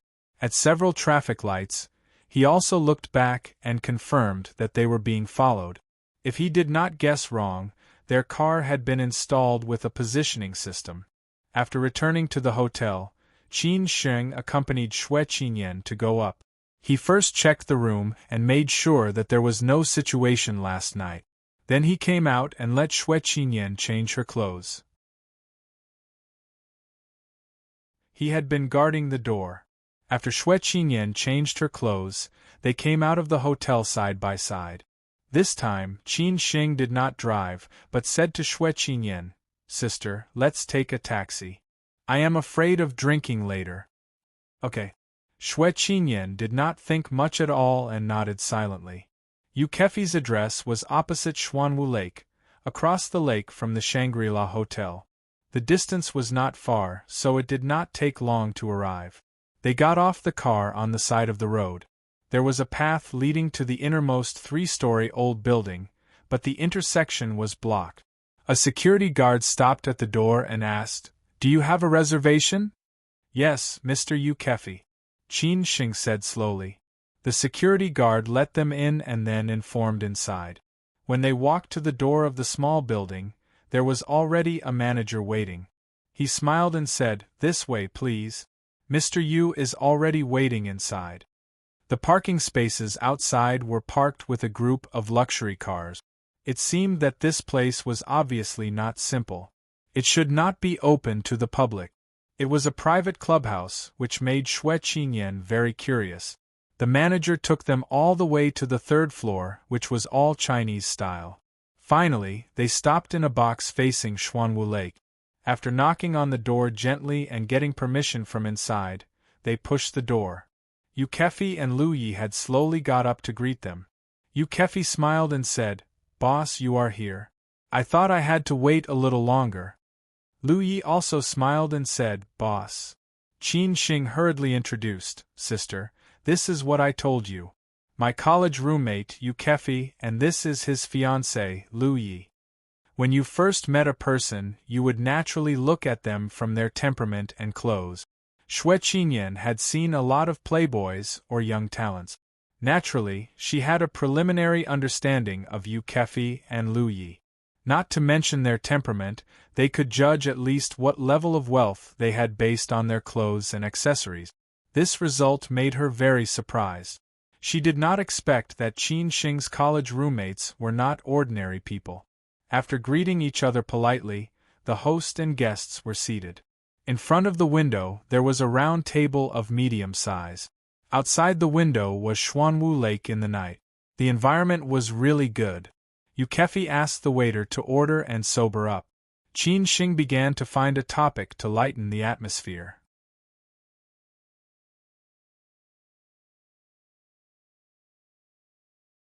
Chapter 85. A Desperate Situation, Part 2. In today's sluggish economy, most of the seemingly glamorous characters in this society actually had no idea how much suffering they were suffering. In the words of a certain someone, assets of hundreds of millions or even more than $1 billion, but they only had a few tens of thousands of working capital. Although this was an exaggeration, it was roughly the same. Driving luxury cars, living in mansions, and spending tens of thousands of dollars in nightclubs were just for the sake of face. At any time, they could collapse and run away, leaving a mess. Especially these companies related to finance, such as P2P lending, illegal fundraising, usury companies. Hegel said that their existence was reasonable, which also showed the downturn of the real economy. Secondly, the pursuit of profit by capital, in the end, could not escape the result. Du Jiang was like this, but he was also different. In the beginning, Du Jiang did a good job, but as the business got bigger and bigger, there were more and more management loopholes. In addition, there were changes in policies, and some projects involved fallen officials. This was also the most important thing. For thousands of years, the most important culture in China was the political and business culture. He was responsible for success and failure. In today's unprecedented anti-corruption efforts, many entrepreneurs were in prison because of this, and Han Guoping was also the same. Du Jiang was aware of the coming risk, so he made preparations in advance. He did not intend to wait for the complete collapse of the whole line and finally spend the rest of his life in prison, but he hid it very well, and no one found trouble. However, Xue Qingyan's company had eyes everywhere, so he asked to withdraw in advance. Xue Qingyan, this bitch, actually let the board of directors remove my position, and now they are still investigating me. Mr. Du, you have to find a way for me. Li Dejuan was in a dilemma, but he had already stood on Du Jiang's side, so he could only bite the bullet and go on. Du Jiang held the wine glass and smiled. "Old Li, don't worry, Xue Qingyan is just a woman, we don't need to be afraid of her. Your task has been successfully completed. I will give you what I promised you. I will give you 5 million first. You take your wife and children out for a few days. I will give you the remaining 5 million next week. As for Xue Qingyan, leave it all to me." "Thank you, Mr. Du, but Xue Qingyan is not easy to deal with. It is said that she has a strong background. We have to be careful." Li Dejuan kindly reminded him. A woman in her 30s could become the managing director of a company. No one would believe that she did not have a strong background. After all, their company was not weak. Du Jiang didn't care at all. He smiled and said, "Don't worry. This is Nanjing, not Shanghai. I won't be afraid of her. Old Li, you go back first. I will inform you if there is any news." Li Dejuan, who had lost his dignity, was now in fear and trepidation. He smiled apologetically and left. After Li Dejuan left, there were 2 confidants of Du Jiang. One was Meng Dong, the vice president, who accompanied Xue Qinyan yesterday. He was basically responsible for the operation of the whole company. The other one was Song Chu, the confidant who took over his gray business. These two were the left and right arms of Li Dijuan. One was in the light and the other was in the dark. Du Jiang was in charge of the overall situation. Xue Qinyan is determined to withdraw investment this time. Boss, this is not easy to deal with. If we can't solve this trouble, other cooperative companies will also come to us. Meng Dong pushed his glasses and frowned. Du Jiang frowned and said, now our money is being transferred. There is no fund of 200 million in the company's account. There is only 10 million working capital. What can we give her? If there is money, I have already given it to her. It is better to have less trouble. Now I have no choice but to bear it. If you can't do it, use some hard tricks. As long as we can drag this week? Song Chu gritted his teeth and said. Anyway, even if there was a problem at that time, they would have already escaped. Du Jiang looked at Meng Dong and said, have you got the money out? How about the other preparations? Now we have only got 1/3 of it. You know that in the past 2 years, this aspect has been suppressed too much. Many ways have been blocked. We will lose 1/3 of the money this time. As for other things, they have been arranged properly. First go to Hong Kong and then transfer to Singapore. Meng Dong said slowly. Du Jiang nodded silently and said, let's drag Xue Qinyan first. If she can't hold it, we will use hard tricks. At that time, she can't blame me. Song Chu, keep an eye on her. Once I say it, immediately take action. Boss, don't worry. I will tell you now. Song Chu vowed. In the box of Yeyuan next to Xuanwu Lake, at this moment, people were already toasting each other. To say the level of this table, Xue Qinyan, Yu Kefi and Lu Yi were definitely at the same level. So there were many common topics. Lu Yi and Xue Qinyan were both beauties. Naturally, they could talk a lot about many female topics. Most of the time, Qin Xing did not speak, just listened with a smile, and then accompanied them to drink and laugh. From the short chat, Xue Qinyan already knew that the family background of Yu Kefi and Lu Yi was not simple. When she mentioned some characters in Sunan, the couple could say the details and the friendship with their family. This made Xue Qinyan very surprised, and she had a more comprehensive understanding of Qin Xing. It could be seen that the relationship between Yu Kefi and Qin Xing was very good. As Lu Yi said, Yu Kefi admired Qin Xing very much. Xue Qinyan was very curious that since Qin Xing had this relationship with Yu Kefi, why didn't Qin Xing come to Nanjing exhibition? He had to be an ordinary waiter in Changshan Ruoshui. It seemed that this matter was very strange. She had to look into it later. When they drank to their heart's content, Yu Kefi finally couldn't bear it again and said, Boss, I didn't dare to ask more last time. I really want to know how you have been in the more than 2 years you have been missing. I feel that you have changed a lot. Is it very hard in the past 2 years? Qin Xing really didn't want to mention the things in those 2 years. He had been to many places and was involved in many things. This was why when he just returned to Xi'an, there were still people chasing him.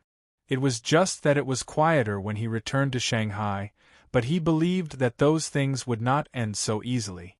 It's not hard or not, it's just a person's cultivation, living a free and easy life, Qin Xing casually said again. Yu Kefi shook his head hard and said, You still don't want to tell me, maybe you have your own difficulties. What difficulties do I have? You all think too much. In the past 2 years, I basically just traveled the great rivers and mountains of the motherland. If you have the chance, go out and see more. Don't always work hard, Qin Xing said with a smile. Qin Xing, then you tell me, where is the more interesting place? I have time to go out for a walk? Xue Qinyan changed the topic, and also wanted to see where Qin Xing went. Qin Xing thought for a moment and guessed. The mountains at the junction of Sichuan and Shaanxi stretch endlessly. There are many beautiful places, such as Hanzhong and Guangyuan. It is difficult to go to Shudao, it is more difficult than going to heaven. You will know how difficult it is after you go there. The three mountains of Qinghai, the ancestor of mountains, Kunlun, Tangula, and Qilian mountains, all have different scenery. By the way, you can go to Qinghai Lake, how beautiful it is. In Sichuan, the south and north of Sichuan are different. There are delicious food everywhere. You can eat wherever you go. The most beautiful is the Bamboo Sea in South Chuan. Then go to Dege Chengdu in the west and feel the mystery of Tibetan Buddhism. Go to Chongqing, Guizhou. Speaking of these places, Qin Shing began to stop. He told the people about the places he had been in high spirit. Whether it was Lu Yi or Shueqinyan, they were all envious. People in big cities were used to staying in the city. Naturally, they yearned for this kind of free life. After talking for nearly half an hour, Lu Yi finally understood why Yu Kefi admired Qin Shing so much. He was obviously not simple. Shueqingyan's understanding of Qin Shing was constantly refreshed. He seemed to be a treasure. The more you dig, the more surprises you will get. After talking so much and drinking a lot, Qin Shing got up and went to the bathroom.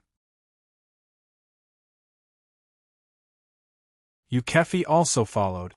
The two friends huddled in the bathroom to pee. Outside, Lu Yi and Shueqingyan talked about fashion and taste. "Boss, tell me honestly, what is your relationship with this beauty?" Yu Kefi asked maliciously. Qin Shing laughed and scolded. "Why do you think so much? Didn't you hear me call her sister? God sister, entangled for a lifetime. Haven't you heard this sentence?" Yu Kefi lowered his voice and laughed. Qin Shing sighed and said, "Get lost. She is a top member of our club. I am ordered to protect her.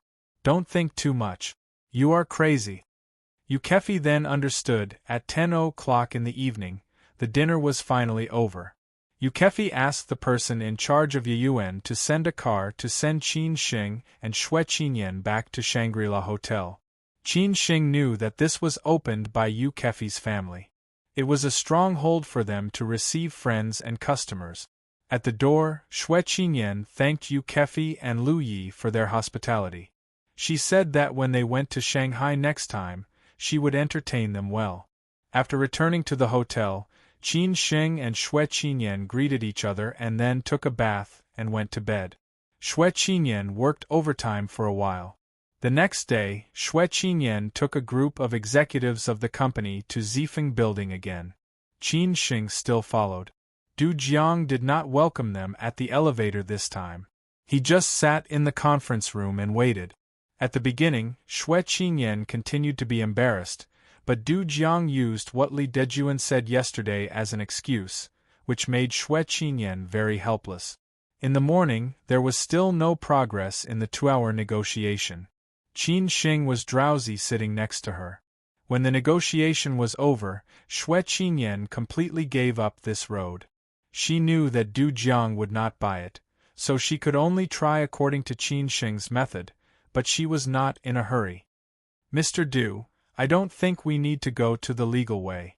It is not good for you when everyone knows it," Shueqingyan said coldly. Du Jiang squinted and said, "Mr. Shue, you are threatening me, but you forget this seems to be Nanjing, not Shanghai." "So what if it's Nanjing? So what if it's Shanghai?"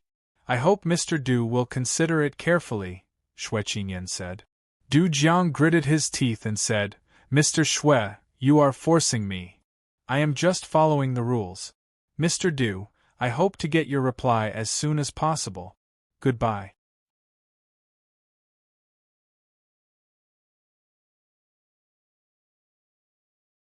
Chapter 86. Car Accident, Second Update, Asking for Monthly Tickets, Tips, Collections. Du Jiang was born with original sin. With a dark background, he was always threatened by others. Today, he was threatened by a woman. Du Jiang naturally couldn't bear it. Besides, he was very upset recently. He was quite resentful because of Shueqingyan. At this moment, he didn't care anymore. Song Chu smiled after receiving the phone call. "Boss, it's ready. I'll teach her a lesson first and let her know that Nanjing is not a good place. She should be smart and leave early." After hanging up the phone, he immediately arranged. According to what I told you last night, let Tuan Tuan practice first. Remember to act realistically. Brother Song, don't worry. It's all done. I'll do it, Song Chu's man said. In the underground parking lot, everyone had already got in 3 cars. The Mercedes-Benz S600 was in the middle. There was still no progress today. Du Zhang's ability to wrangle was really good. Xue Qinyan was so angry that she sighed. Qinxing, it seems that we can only try your way. Sister, I think what Du Jiang is most afraid of is that this thing will be exposed. At the same time, he is also worried that if he agrees with your company's request, other companies will follow. The final possibility is that he really has no money, Qinxing said slowly as he started the Mercedes-Benz. Xue Qinyan had already analyzed the possibility and nodded. You're right, but it's impossible that he has no money. Their company used to be powerful and has government credit endorsement. The investment amount of these projects adds up to billions. It's impossible that he has no money at all. Since he doesn't admit that there is a problem with the project, and he is unwilling to withdraw his investment, it means that he doesn't want to put these things on the table. So you can contact him privately. Maybe there will be a turning point, Qinxing said slowly. Xue Qinyan said thoughtfully, when I go back to the company, I will ask him. I'm afraid that he will refuse. He won't refuse, Qinxing said confidently. The 3 cars slowly went to the exit. At this time, Song Chu's man who had been watching in the underground parking lot informed his companion. They have gone out. The target is the Mercedes-Benz S600 in the middle. I will follow behind. After entering the exit passage, you come in. Pay attention to the speed. Brother, I got it. A woman's voice sounded. The 3 cars slowly drove away from the Purple Peak building. In the passage of the underground garage entrance and exit, the speed was not fast, and they kept a certain distance in front and behind. After turning a corner, the first car had already accelerated the climb. At this time, a Toyota Prado came down from the opposite side. The speed was somewhat abnormal. In the past, the cars that went in must be reduced, for fear that there would be cars coming from the opposite side, not to mention there was a curve here, but this car suddenly accelerated. Qinxing was a little confused about what the driver wanted to do. Before he came to his senses, the Toyota Prado had gone straight to them. Qinxing was shocked and shouted, Sister, it's dangerous. Hurry up and hold on. Xue Qinyan, who was thinking about something, was startled by Qinxing's roar. When she looked up at Qinxing, she happened to see the Toyota Prado coming toward them. Xue Qinyan's face changed instantly, and she subconsciously grasped the handle tightly. After Qinxing found that there was something wrong with the Toyota Prado, his brain thought of countless ways in an instant, but it was absolutely how to ensure the safety of Xue Qinyan. Xue Qinyan sat in the back, so Qinxing finally chose to fall back. Even if he hit the car behind, there was no way. In a flash, Mercedes-Benz and the Audi A6L behind had a close contact. The driver was frightened and panicked, but then there was another bang, and the Toyota Prado directly hit the left front of Mercedes-Benz. The airbag popped out, and Qinxing was almost knocked out. The Mercedes-Benz and Audi A6L, which had been running together, were hit directly and slid back 2 meters, directly against the wall of the curve. Everyone was frightened by this sudden change. The Passat, which had already reached the entrance and exit, heard a few consecutive bangs behind them. Several people hurriedly got out of the car. The scene in front of them made them panic, and subconsciously rushed over. The Audi A6L was not a big deal, because there was a Mercedes-Benz in front, and the impact force was all borne by the Mercedes-Benz.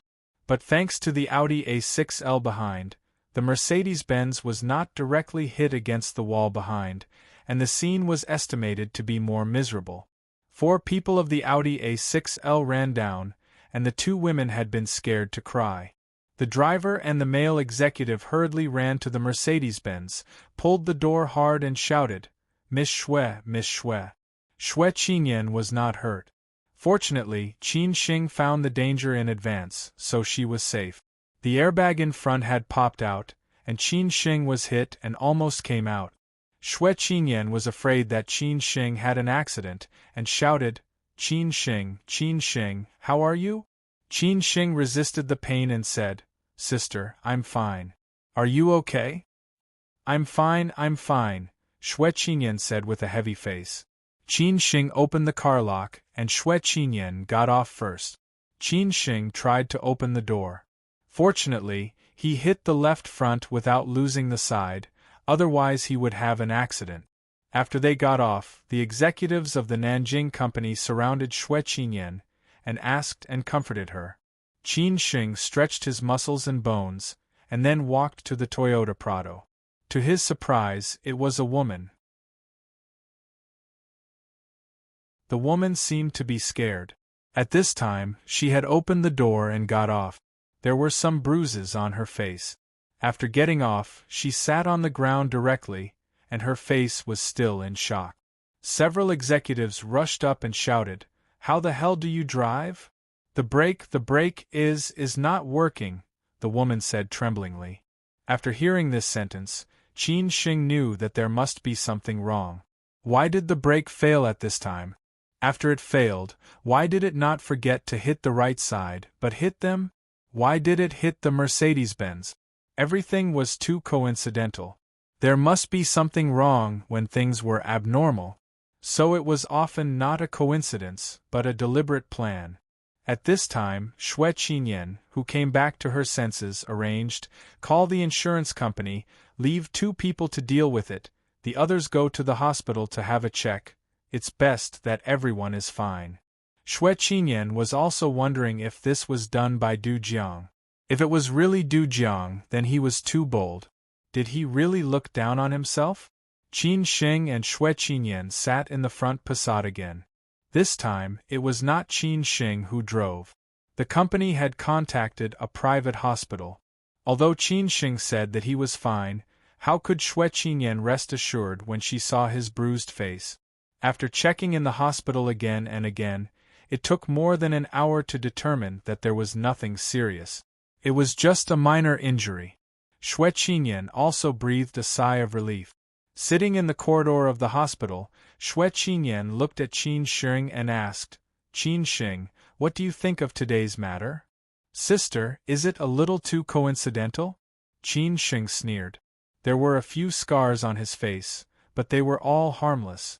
Shui Qinyan understood Qin Shing's meaning and replied, Do you also think that Du Jiang did it?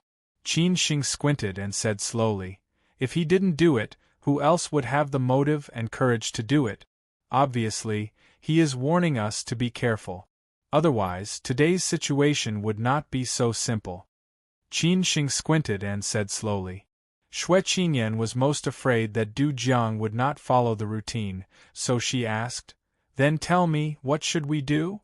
We still have to see him, at least we have to talk about the company's affairs first, other things can only be discussed later, Qin Shing suggested. They could not beat the grass and scare the snake. If they really annoyed him, it was estimated that things could not be discussed. Shui Qinyan gnashed her teeth and said, Today's matter, I will remember it first. He really did not put me in his eyes, then I will let him pay for today's matter. Business is more important. You call him to meet tonight, then I will accompany you. I think what to say, sister, you know better than me. Not to mention that Shui Qinyan remembered it, Qin Shing would not let him off easily. If they could reach an agreement tonight, it would be the best. If not, Qin Shing could only use extreme means. Aren't you a gangster? Then let's see who is more gangster. Zhongshan Golf Villa, this was a famous mansion in Nanjing. It was a symbol of status to have a villa here. In the past, Du Jiang did not have complete financial freedom. In the past few years, his business was getting bigger and bigger, and he was finally willing to buy a villa here. Du Jiang had a wife and children. His wife divorced a few years ago. Now she accompanied her son to study in Australia. This time, he transferred all the funds to the name of his wife and son. In addition, he also had 2 lovers. His most beloved lover now lived in Zhongshan Golf Villa. She was the hostess of the house, but Du Jiang did not take her seriously. He had arranged to give her a sum of money after he left, which was also a compensation for her. On the court outside, Du Jiang invited a city leader to play, which was also to buy enough time for himself and let these local officials suppress the matter. After the leader left, Du Jiang was not interested. At this moment, the sun was shining, drinking juice, extremely leisurely. Xue Qingyan's matter, Song Chu had already reported to him, and the result made him quite satisfied. Even if Xue Qingyan found out that he did it, Du Jiang did not care. When receiving the call from Xue Qingyan, Du Jiang was not surprised. He thought that she would reprimand him angrily. He was still thinking about how to laugh it off, but he did not expect that Xue Qingyan did not mention it at all. Instead, she invited him to dinner in the evening. Since Beauty Xue asked me out, even if I don't have time, I have to give her face, Du Jiang replied. He couldn't help but fantasize that if he could get intimate with her, then he would absolutely die without regrets. Unfortunately, this kind of woman was destined to not be someone he could get. Since Du Jiang had agreed, Xue Qingyan no longer talked nonsense. She whispered, 7 o'clock in the evening, the 6th mansion of enchantment, see you then. After hanging up the phone, Du Jiang pondered for a while. He could not help but plan to take a risk. He sneered and called Song Chu and ordered, Song Chu, bring a few masters in the evening and wait at the 6th mansion of enchantment. Xue Qingyan invited me to dinner. I guess she wants to have a showdown with me. Boss, I will arrange it. The number 1 henchman Song Chu nodded and said. If Xue Qingyan wanted to see Du Jiang, Qin Sheng naturally had to make a foolproof plan. Du Jiang dared to cause a car accident today. Who knew what else he dared to do? However, Qin Sheng had no helpers. He was alone, so he must find someone to help him.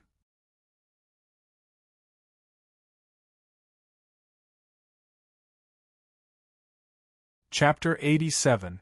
Fallout, begging for monthly tickets, begging for collection. Xia Ding always said that Yu Kefi's family was the best among the 4 people in the dormitory. Qin Sheng was not clear about the specific situation. When they came to Nanjing after graduation, they went to Yu Kefi's home. It was a big mansion in Zhongshan Golf. They lived in a 5-star hotel. They were picked up by luxury cars worth millions. At that time, Qin Sheng felt it was not simple. He did not expect that the real powerful person in the 4 years of college was Yu Kefi, who had always been low-key and cowardly. However, they had not seen each other for more than 2 years. Among the 4 people in the dormitory, Yu Kefi changed the most. Qin Sheng called Yu Kefi and told him all the things. Yu Kefi fell into silence on the other side of the phone. After a long time, he said, Come on, I didn't expect you and Sister Xue to come to Nanjing for Du Jiang. It seems that you are not unfamiliar with Du Jiang, Qin Sheng whispered. Yu's family was deeply rooted in Nanjing. They must know Du Jiang and make friends in all aspects. Yu Kefi explained casually. He used to be famous in Nanjing, but he was too high-profile. In recent years, it is not easy to get along in southern Jiangsu. Most of these gray forces are in trouble. Du Jiang has a big backer, but the company is not so lucky. It is engaged in high-risk things. Once the capital chain is broken, no one can protect him. I heard that he has been having a hard time recently. It seems that he has been looking for money. It seems that he is really having a hard time. Lao Si, I call you to ask you for help. Help me find out where Du Jiang usually lives, his life trajectory and so on. Yu Kefi was stunned. Boss, don't tell me that you want to deal with Du Jiang. He is not easy to deal with. I advise you not to provoke him, or you may be in danger. It's not as serious as you think. I have a sense of propriety. Just do as I say. Qin Sheng laughed. Yukefi did not understand what Qin Sheng wanted to do, but since Qin Sheng asked, he could only agree. Qin Sheng returned to the hospital from the outside. Xue Qinyan was looking for him everywhere. She was puzzled. Where have you been? I have been looking for you everywhere. I called a friend, Qin Sheng explained with a smile. Xue Qinyan deliberately joked. To be honest, are you reporting your schedule to your girlfriend? Qin Sheng did not know whether he should laugh or cry as he said, Sister, don't make fun of me, an old bachelor. I don't have a girlfriend, but if you introduce one to me, I don't mind. Okay, I'll introduce them to you after I'm done with my work in Shanghai, Xue Qinyan said with a smile. This time, it was all thanks to Qin Sheng. If it were not for Qin Sheng, she did not know how much she would have suffered. After leaving the hospital, they did not return to the Nanjing branch.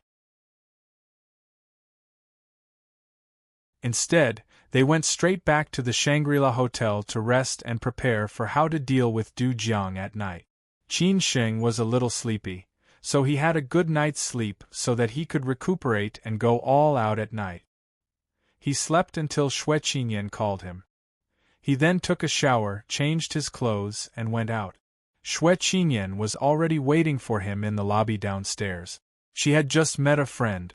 In order to meet Du Jiang, Xue Qinyan also dressed up a little and put on light makeup.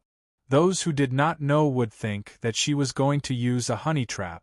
The Nanjing branch changed them to a BMW 5 Series. After Qin Sheng navigated to the destination, he drove the car slowly. Xue Qinyan stared out of the window and said, I just called the boss. I also told him about the car accident. The boss has already said that if we can't reach an agreement tonight, we will go back to Shanghai. Don't worry about the rest of the things, he will deal with it. It seems that your boss is angry, Qin Sheng said thoughtfully. Du Jiang was provoking the bottom line of Xue Qinyan's company. Since he did not play according to the rules, there was no need to be polite to him here. Well, even if he agrees to withdraw the investment, this matter will not end like this. I said that he will pay the price, Xue Qinyan said coldly. No one had ever dared to treat her like this. Number 6 mansion was located on Enchantment Street in Gulu district. This was a restaurant opened by a friend of Xue Qinyan in Nanjing. The main dish was Huaiyang cuisine. It was next to the river and there was a small park in the north. The environment was quite elegant. Xue Qinyan and Qin Sheng arrived early. After waiting for about half an hour, Du Jiang came late. He took 2 bodyguards with him. This was his standard when he went out. After all, he had offended many people before, so he would be more or less cautious. Oh, I let the beautiful Xue wait for a long time. I'm sorry. At this time, Nanjing City is a bit crowded, Du Jiang said with a hypocritical face. Xue Qinyan smiled and said, Mr. Du is too polite. I just arrived not long ago. They sat opposite each other. Xue Qinyan asked the waiter to bring the menu to Du Jiang. Du Jiang pushed it to Xue Qinyan and said, Manager Xue, I have no appetite recently. Xue Qinyan did not refuse again. She casually ordered 6 or 7 dishes. She woke up early with red wine and asked the waiter to pour the wine. She whispered, Mr. Du, I have troubled you these 2 days. Let me drink to you. It's no trouble. We are partners. I hope Manager Xue can understand some things. Du Jiang raised his glass and responded. After a glass of wine, Du Jiang asked casually, I heard that Manager Xue had a car accident today. I don't know if it's serious. I wanted to call you, but I forgot. Xue Qinyan's face changed slightly. What do you mean? Is it a naked provocation? It's not a big deal. Thank you for your concern, Mr. Du, Xue Qinyan gritted her teeth and said. Du Jiang said aggressively, Manager Xue, do you think I did it? No matter how shameless I am, I will not do such a thing. Manager Xue, don't worry. I have sent someone to investigate this matter. I will definitely figure it out for Manager Xue. Otherwise, I am afraid that Manager Xue will misunderstand. Why would I think so? Xue Qingyan shook her head with a bitter smile. Mr. Du was very casual. He lit a cigarette and said, I know that Manager Xue invited me to dinner today. It's about the matter of both companies. Manager Xue, you also know that our company is a little difficult recently. But the project with your company is about to end. Can't you wait a little longer? Xue Qingyan was originally very patient, but after being provoked by Du Jiang, she did not intend to pretend to be polite. Instead, she directly came to the point and said, Mr. Du, you are a smart person. Let's not beat around the bush. Since the company can send me here, it means that they know the specific situation. Mr. Du should have some understanding of the background of our company. I hope Mr. Du will think twice. Xue Qingyan's words made the smile on Mr. Du's face disappear in an instant. He snorted and said, Mr. Xue, you're threatening me because the soft approach didn't work. I know that the background of your company is not simple, but I, Du Jiang, am not a vegetarian. This is Nanjing, not Shanghai. Don't do that to me. Qin Xing, who was standing next to Du Jiang, was shocked. It seemed that Ms. Chong Sam did not intend to negotiate with Du Jiang at all. She directly used force. Du Jiang was also angered. Nanjing? Haha. Xue Qingyan sneered and said, Don't think that we can't do anything to you because you are in Nanjing. It seems that Mr. Du still does not know the strength of our company.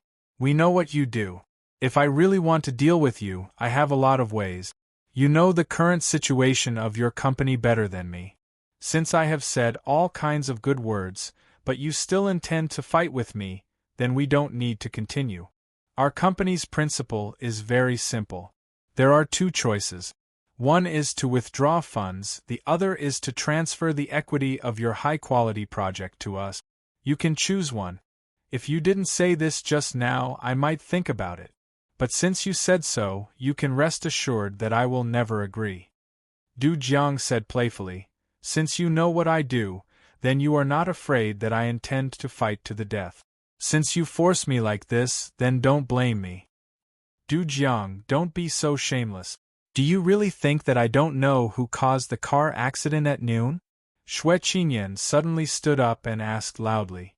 The atmosphere was tense for a while. Qin Xing also began to be careful. He was always on guard against Du Jiang's two bodyguards. He must not let them hurt Xue Qingyan. Du Jiang suppressed his anger and was not angry at all. He said, Who are you trying to scare? I am not scared. Today's car accident was done by me. What can you do to me? Du Jiang, I hope you remember this, Xue Qingyan said angrily. After saying this, Xue Qingyan did not intend to continue eating. She was really fed up with Du Jiang's ugly face. She could not help but regret this trip to Nanjing. She got up directly and was ready to leave. Du Jiang's two bodyguards directly stopped Xue Qingyan. Obviously, they did not intend to let Xue Qingyan leave. Qin Xing did not hesitate to stand in front of Xue Qingyan, squinted and said, If you know what's good for you, go away. The two bodyguards glared at Qin Xing and seemed to want to fight. At this time, Du Jiang waved his hand and said, Mr. Xue, I wanted to have a good talk with you. Since you want to make such a scene, then I will accompany you to the end. Another word of advice, the security environment in Nanjing is not very good. After saying this, Du Jiang drank red wine and laughed. Only then did the two bodyguards make way for them. Qin Xing protected Xue Qingyan as they left. Xue Qingyan's face was very pale. She had never been bullied like this before. Whether in Hangzhou or Shanghai, no one dared to treat her like this. Since Du Jiang did not take her seriously, she had to let Du Jiang know what the price was. In fact, Du Jiang really did not know the detailed background of Xue Qingyan's company. He only heard that the government had a strong relationship, not to mention Xue Qingyan's identity. If he knew, he would never do this. On the way out, Qin Xing comforted Xue Qingyan, Sister, don't be angry. This kind of villain, there is no need to take him seriously. Xue Qingyan shook her head with a cold face and said, "Because he is a villain, I do not intend to continue to talk with him. To deal with a villain, then use the way to deal with a villain." "That means this matter will not be discussed?" Qin Sheng asked. Xue Qingyan had completely given up. She would explain to the company later, but she was worried that Du Jiang would really make trouble, so she directly said, "No, let's go back to Shanghai directly." "Okay, I will buy the ticket now," Qin Sheng said in a deep voice. After Xue Qingyan and Qin Sheng left, Du Jiang, who was sitting and drinking, directly smashed the wine glass, dialed the phone directly and ordered, "Song Chu, directly tie up my bitch. I want to let her taste my power tonight." The business of number 6 mansion was very good. When they came just now, there was no parking space in front of the door, so they had to park the car in the back parking space, which was next to the park, but it was gray. When they just walked to the BMW 5 Series, 7 or 8 men came out from behind several cars at this time, all holding weapons in their hands, and directly surrounded Qin Sheng and Xue Qingyan.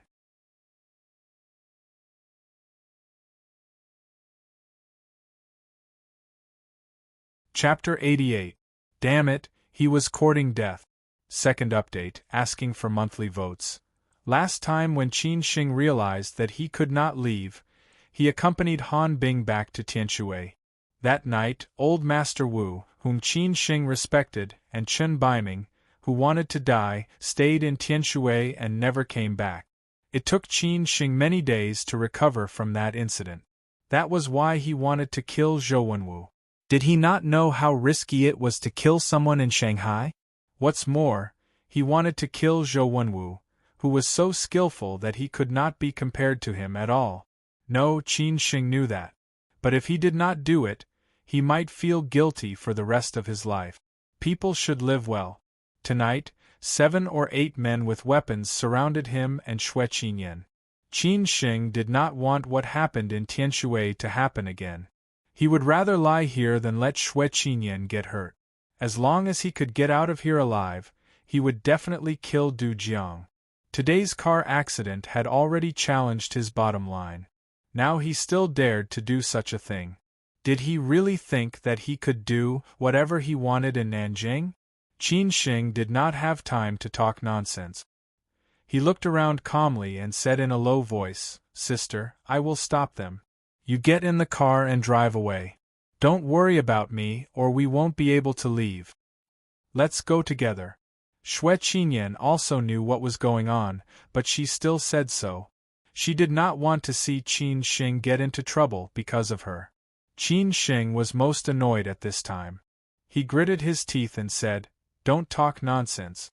Listen to me.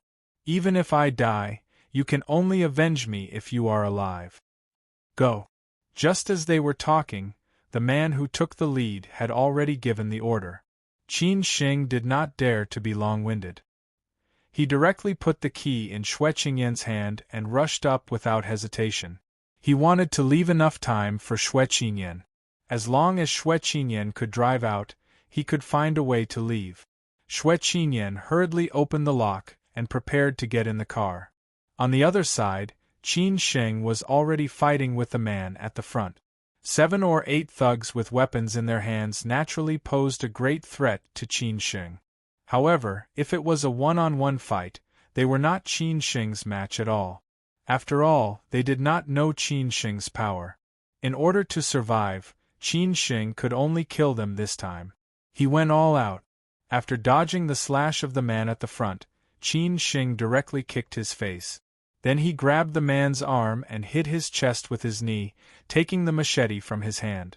At this time, 3 people had followed up and surrounded Qin Sheng. At the same time, the others bypassed Qin Sheng and went toward Xue Qingyan. Xue Qingyan had just opened the car door and had not gotten in yet. The situation was a little critical. Qin Sheng suddenly swung his hand and directly threw the machete in his hand toward the man who was already close to Xue Qingyan.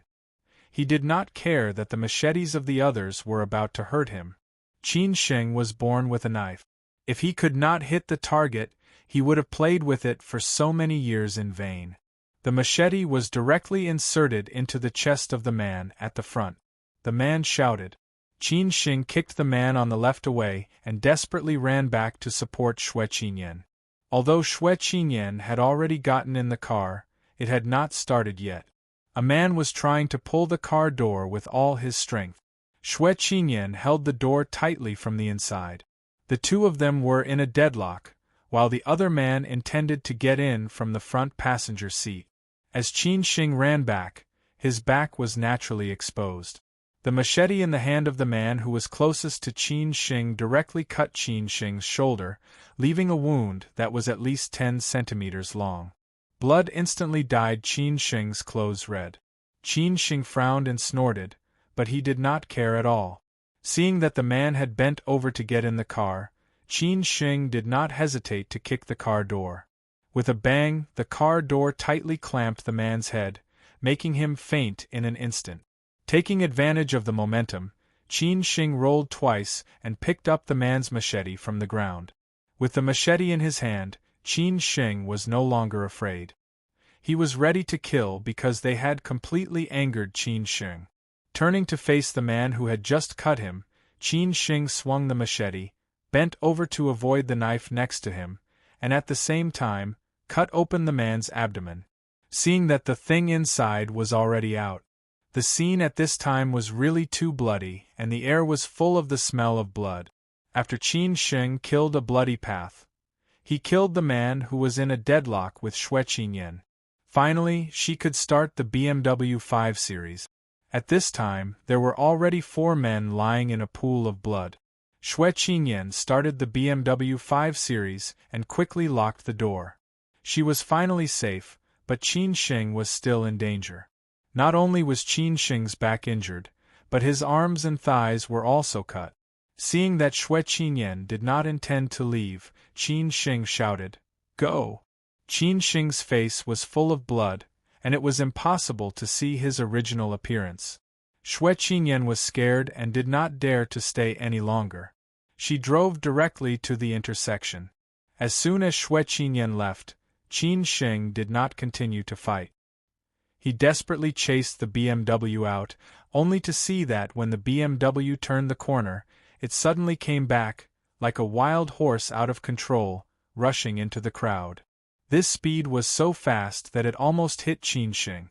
Qin Shing rolled away, but the others were not so lucky. Xue Qinyan directly hit one of them and sent him flying.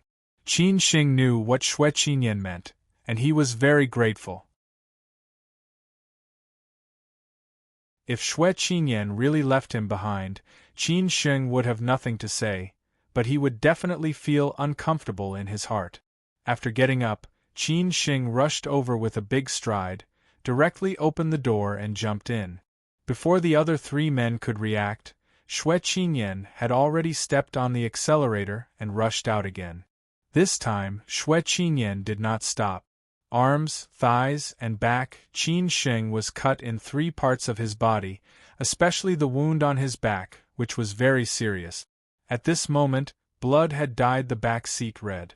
Qin Shing gasped for breath, completely relaxed, and collapsed in the back seat. "Qin Shing, how are you?" Smelling the pungent smell of blood, Xue Qinyan shouted with red eyes. Qin Shing said weakly, "Sister, go to the hospital, I'm injured." "Okay, hold on, you must hold on, I'll send you to the hospital now."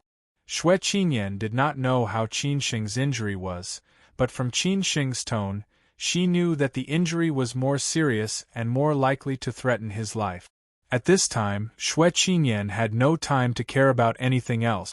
She only thought in her heart that she must not let Qin Shing have an accident. She drove the car in a hurry, shuttling through the busy road, and even bumped into several cars, not to mention directly rushing through the red light. In the number 6 mansion, Du Jiang had not left yet. At this time, he was a little hungry. Anyway, he had ordered so many dishes, it would be a pity not to eat them.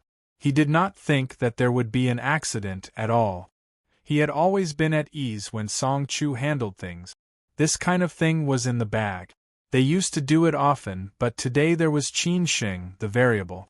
When Song Chu called him and told him, "Boss, it's a mess. Xue Qinyan ran away, and we injured 4 or 5 brothers." After listening, Du Jiang directly smashed the red wine glass on the ground and shouted, "What are you doing? You can't even do this little thing. What can I do with you, a group of useless people?" "Boss, calm down. I'm sending people to chase after her. I didn't expect that Xue Qingyan's assistant turned out to be a master. I made a mistake. If I knew it, I would have sent a few tough guys," Song Chu explained. Thinking of Xue Qingyan's background, Du Jiang roared, "Song Chu, are you crazy? You actually sent people to chase after her. Hurry up and withdraw from me. Let your men go out to hide for a while and clean up the mess. Don't let them find out that we did it." "Sorry, boss, I was wrong. I'll do it now," Song Chu was shocked and quickly replied. After hanging up the phone, Du Jiang was a little annoyed. He actually let Xue Qinyan, the bitch, run away. But he still did not take it seriously. No one knew that he did it. So what if they knew that he did it? After searching for the nearest hospital, Xue Qinyan went straight to the People's Hospital of Jiangsu Province. Such a big thing had happened. Xue Qinyan had lost her sense of propriety. She directly dialed the phone number of her powerful brother. When the phone was connected, Xue Qinyan, who had not cried for many years, burst into tears. Xue Deming, who was on a business trip in Beijing, was stunned. He had never seen his sister lose her composure like this. He frowned and said, "Qinyan, what's wrong? Don't cry. Tell me slowly. Even if the sky falls down, I will support you." Hearing the painful moans of her brother in the back seat, Xue Qinyan forced herself to stop crying. But she still kept sobbing and said, "Brother, something happened to me in Nanjing." When Xue Qinyan finished telling him what had happened, Xue Qingming's face was extremely ugly. Although she was not his biological sister, when his father brought her home, Xue Deming had always treated her as his sister. Since she was a child, no one had ever bullied her. Now someone actually wanted to kill her. It could be seen how angry Xue Qingming was at the moment. At this time, he was so anxious that he secretly swore that no matter who it was, he would make them pay a heavy price. "Qinyan, don't cry. You take your friend to the hospital first. I'll make a call now." "It will be okay," Xue Deming said, clenching his hands tightly. Xue Qinyan nodded with red eyes and said, "Okay." After hanging up the phone call with her brother, Xue Qinyan immediately called the big boss. She and the big boss were also like siblings. When such a big thing happened, the first 2 people she thought of were her brother and the big boss. The big boss was attending a party in Hong Kong. The people who attended were all famous people in Hong Kong. When he received the call from Xue Qinyan, he thought that she would report the results of the incident. He did not expect that Xue Qinyan would cry on the phone and could not even say a word. The big boss realized that something was wrong. The smile on his face disappeared instantly. Like Xue Deming, he had never seen Xue Qinyan lose her composure. He said in a low voice, "Qinyan, did something happen?" When Xue Qinyan heard the familiar voice, she cried even louder. Her tears blurred her vision. Then, she hit a Honda on the left. Seeing that they were about to reach the hospital, Xue Qinyan did not stop at all. She stepped on the accelerator and continued to move forward. A few minutes later, the tragic BMW 5 Series finally reached the Provincial People's Hospital. The big boss on the other side of the phone also waited for a few minutes. At this time, Xue Qinyan finally spoke. When she roughly explained what happened that night, the big boss in the center of the party smashed the wine glass in his hand and said angrily, "Damn it, you're asking for death. You're tuning in to the Phoenix Nights YouTube channel. Don't forget to subscribe and join us on this journey to catch the most captivating stories."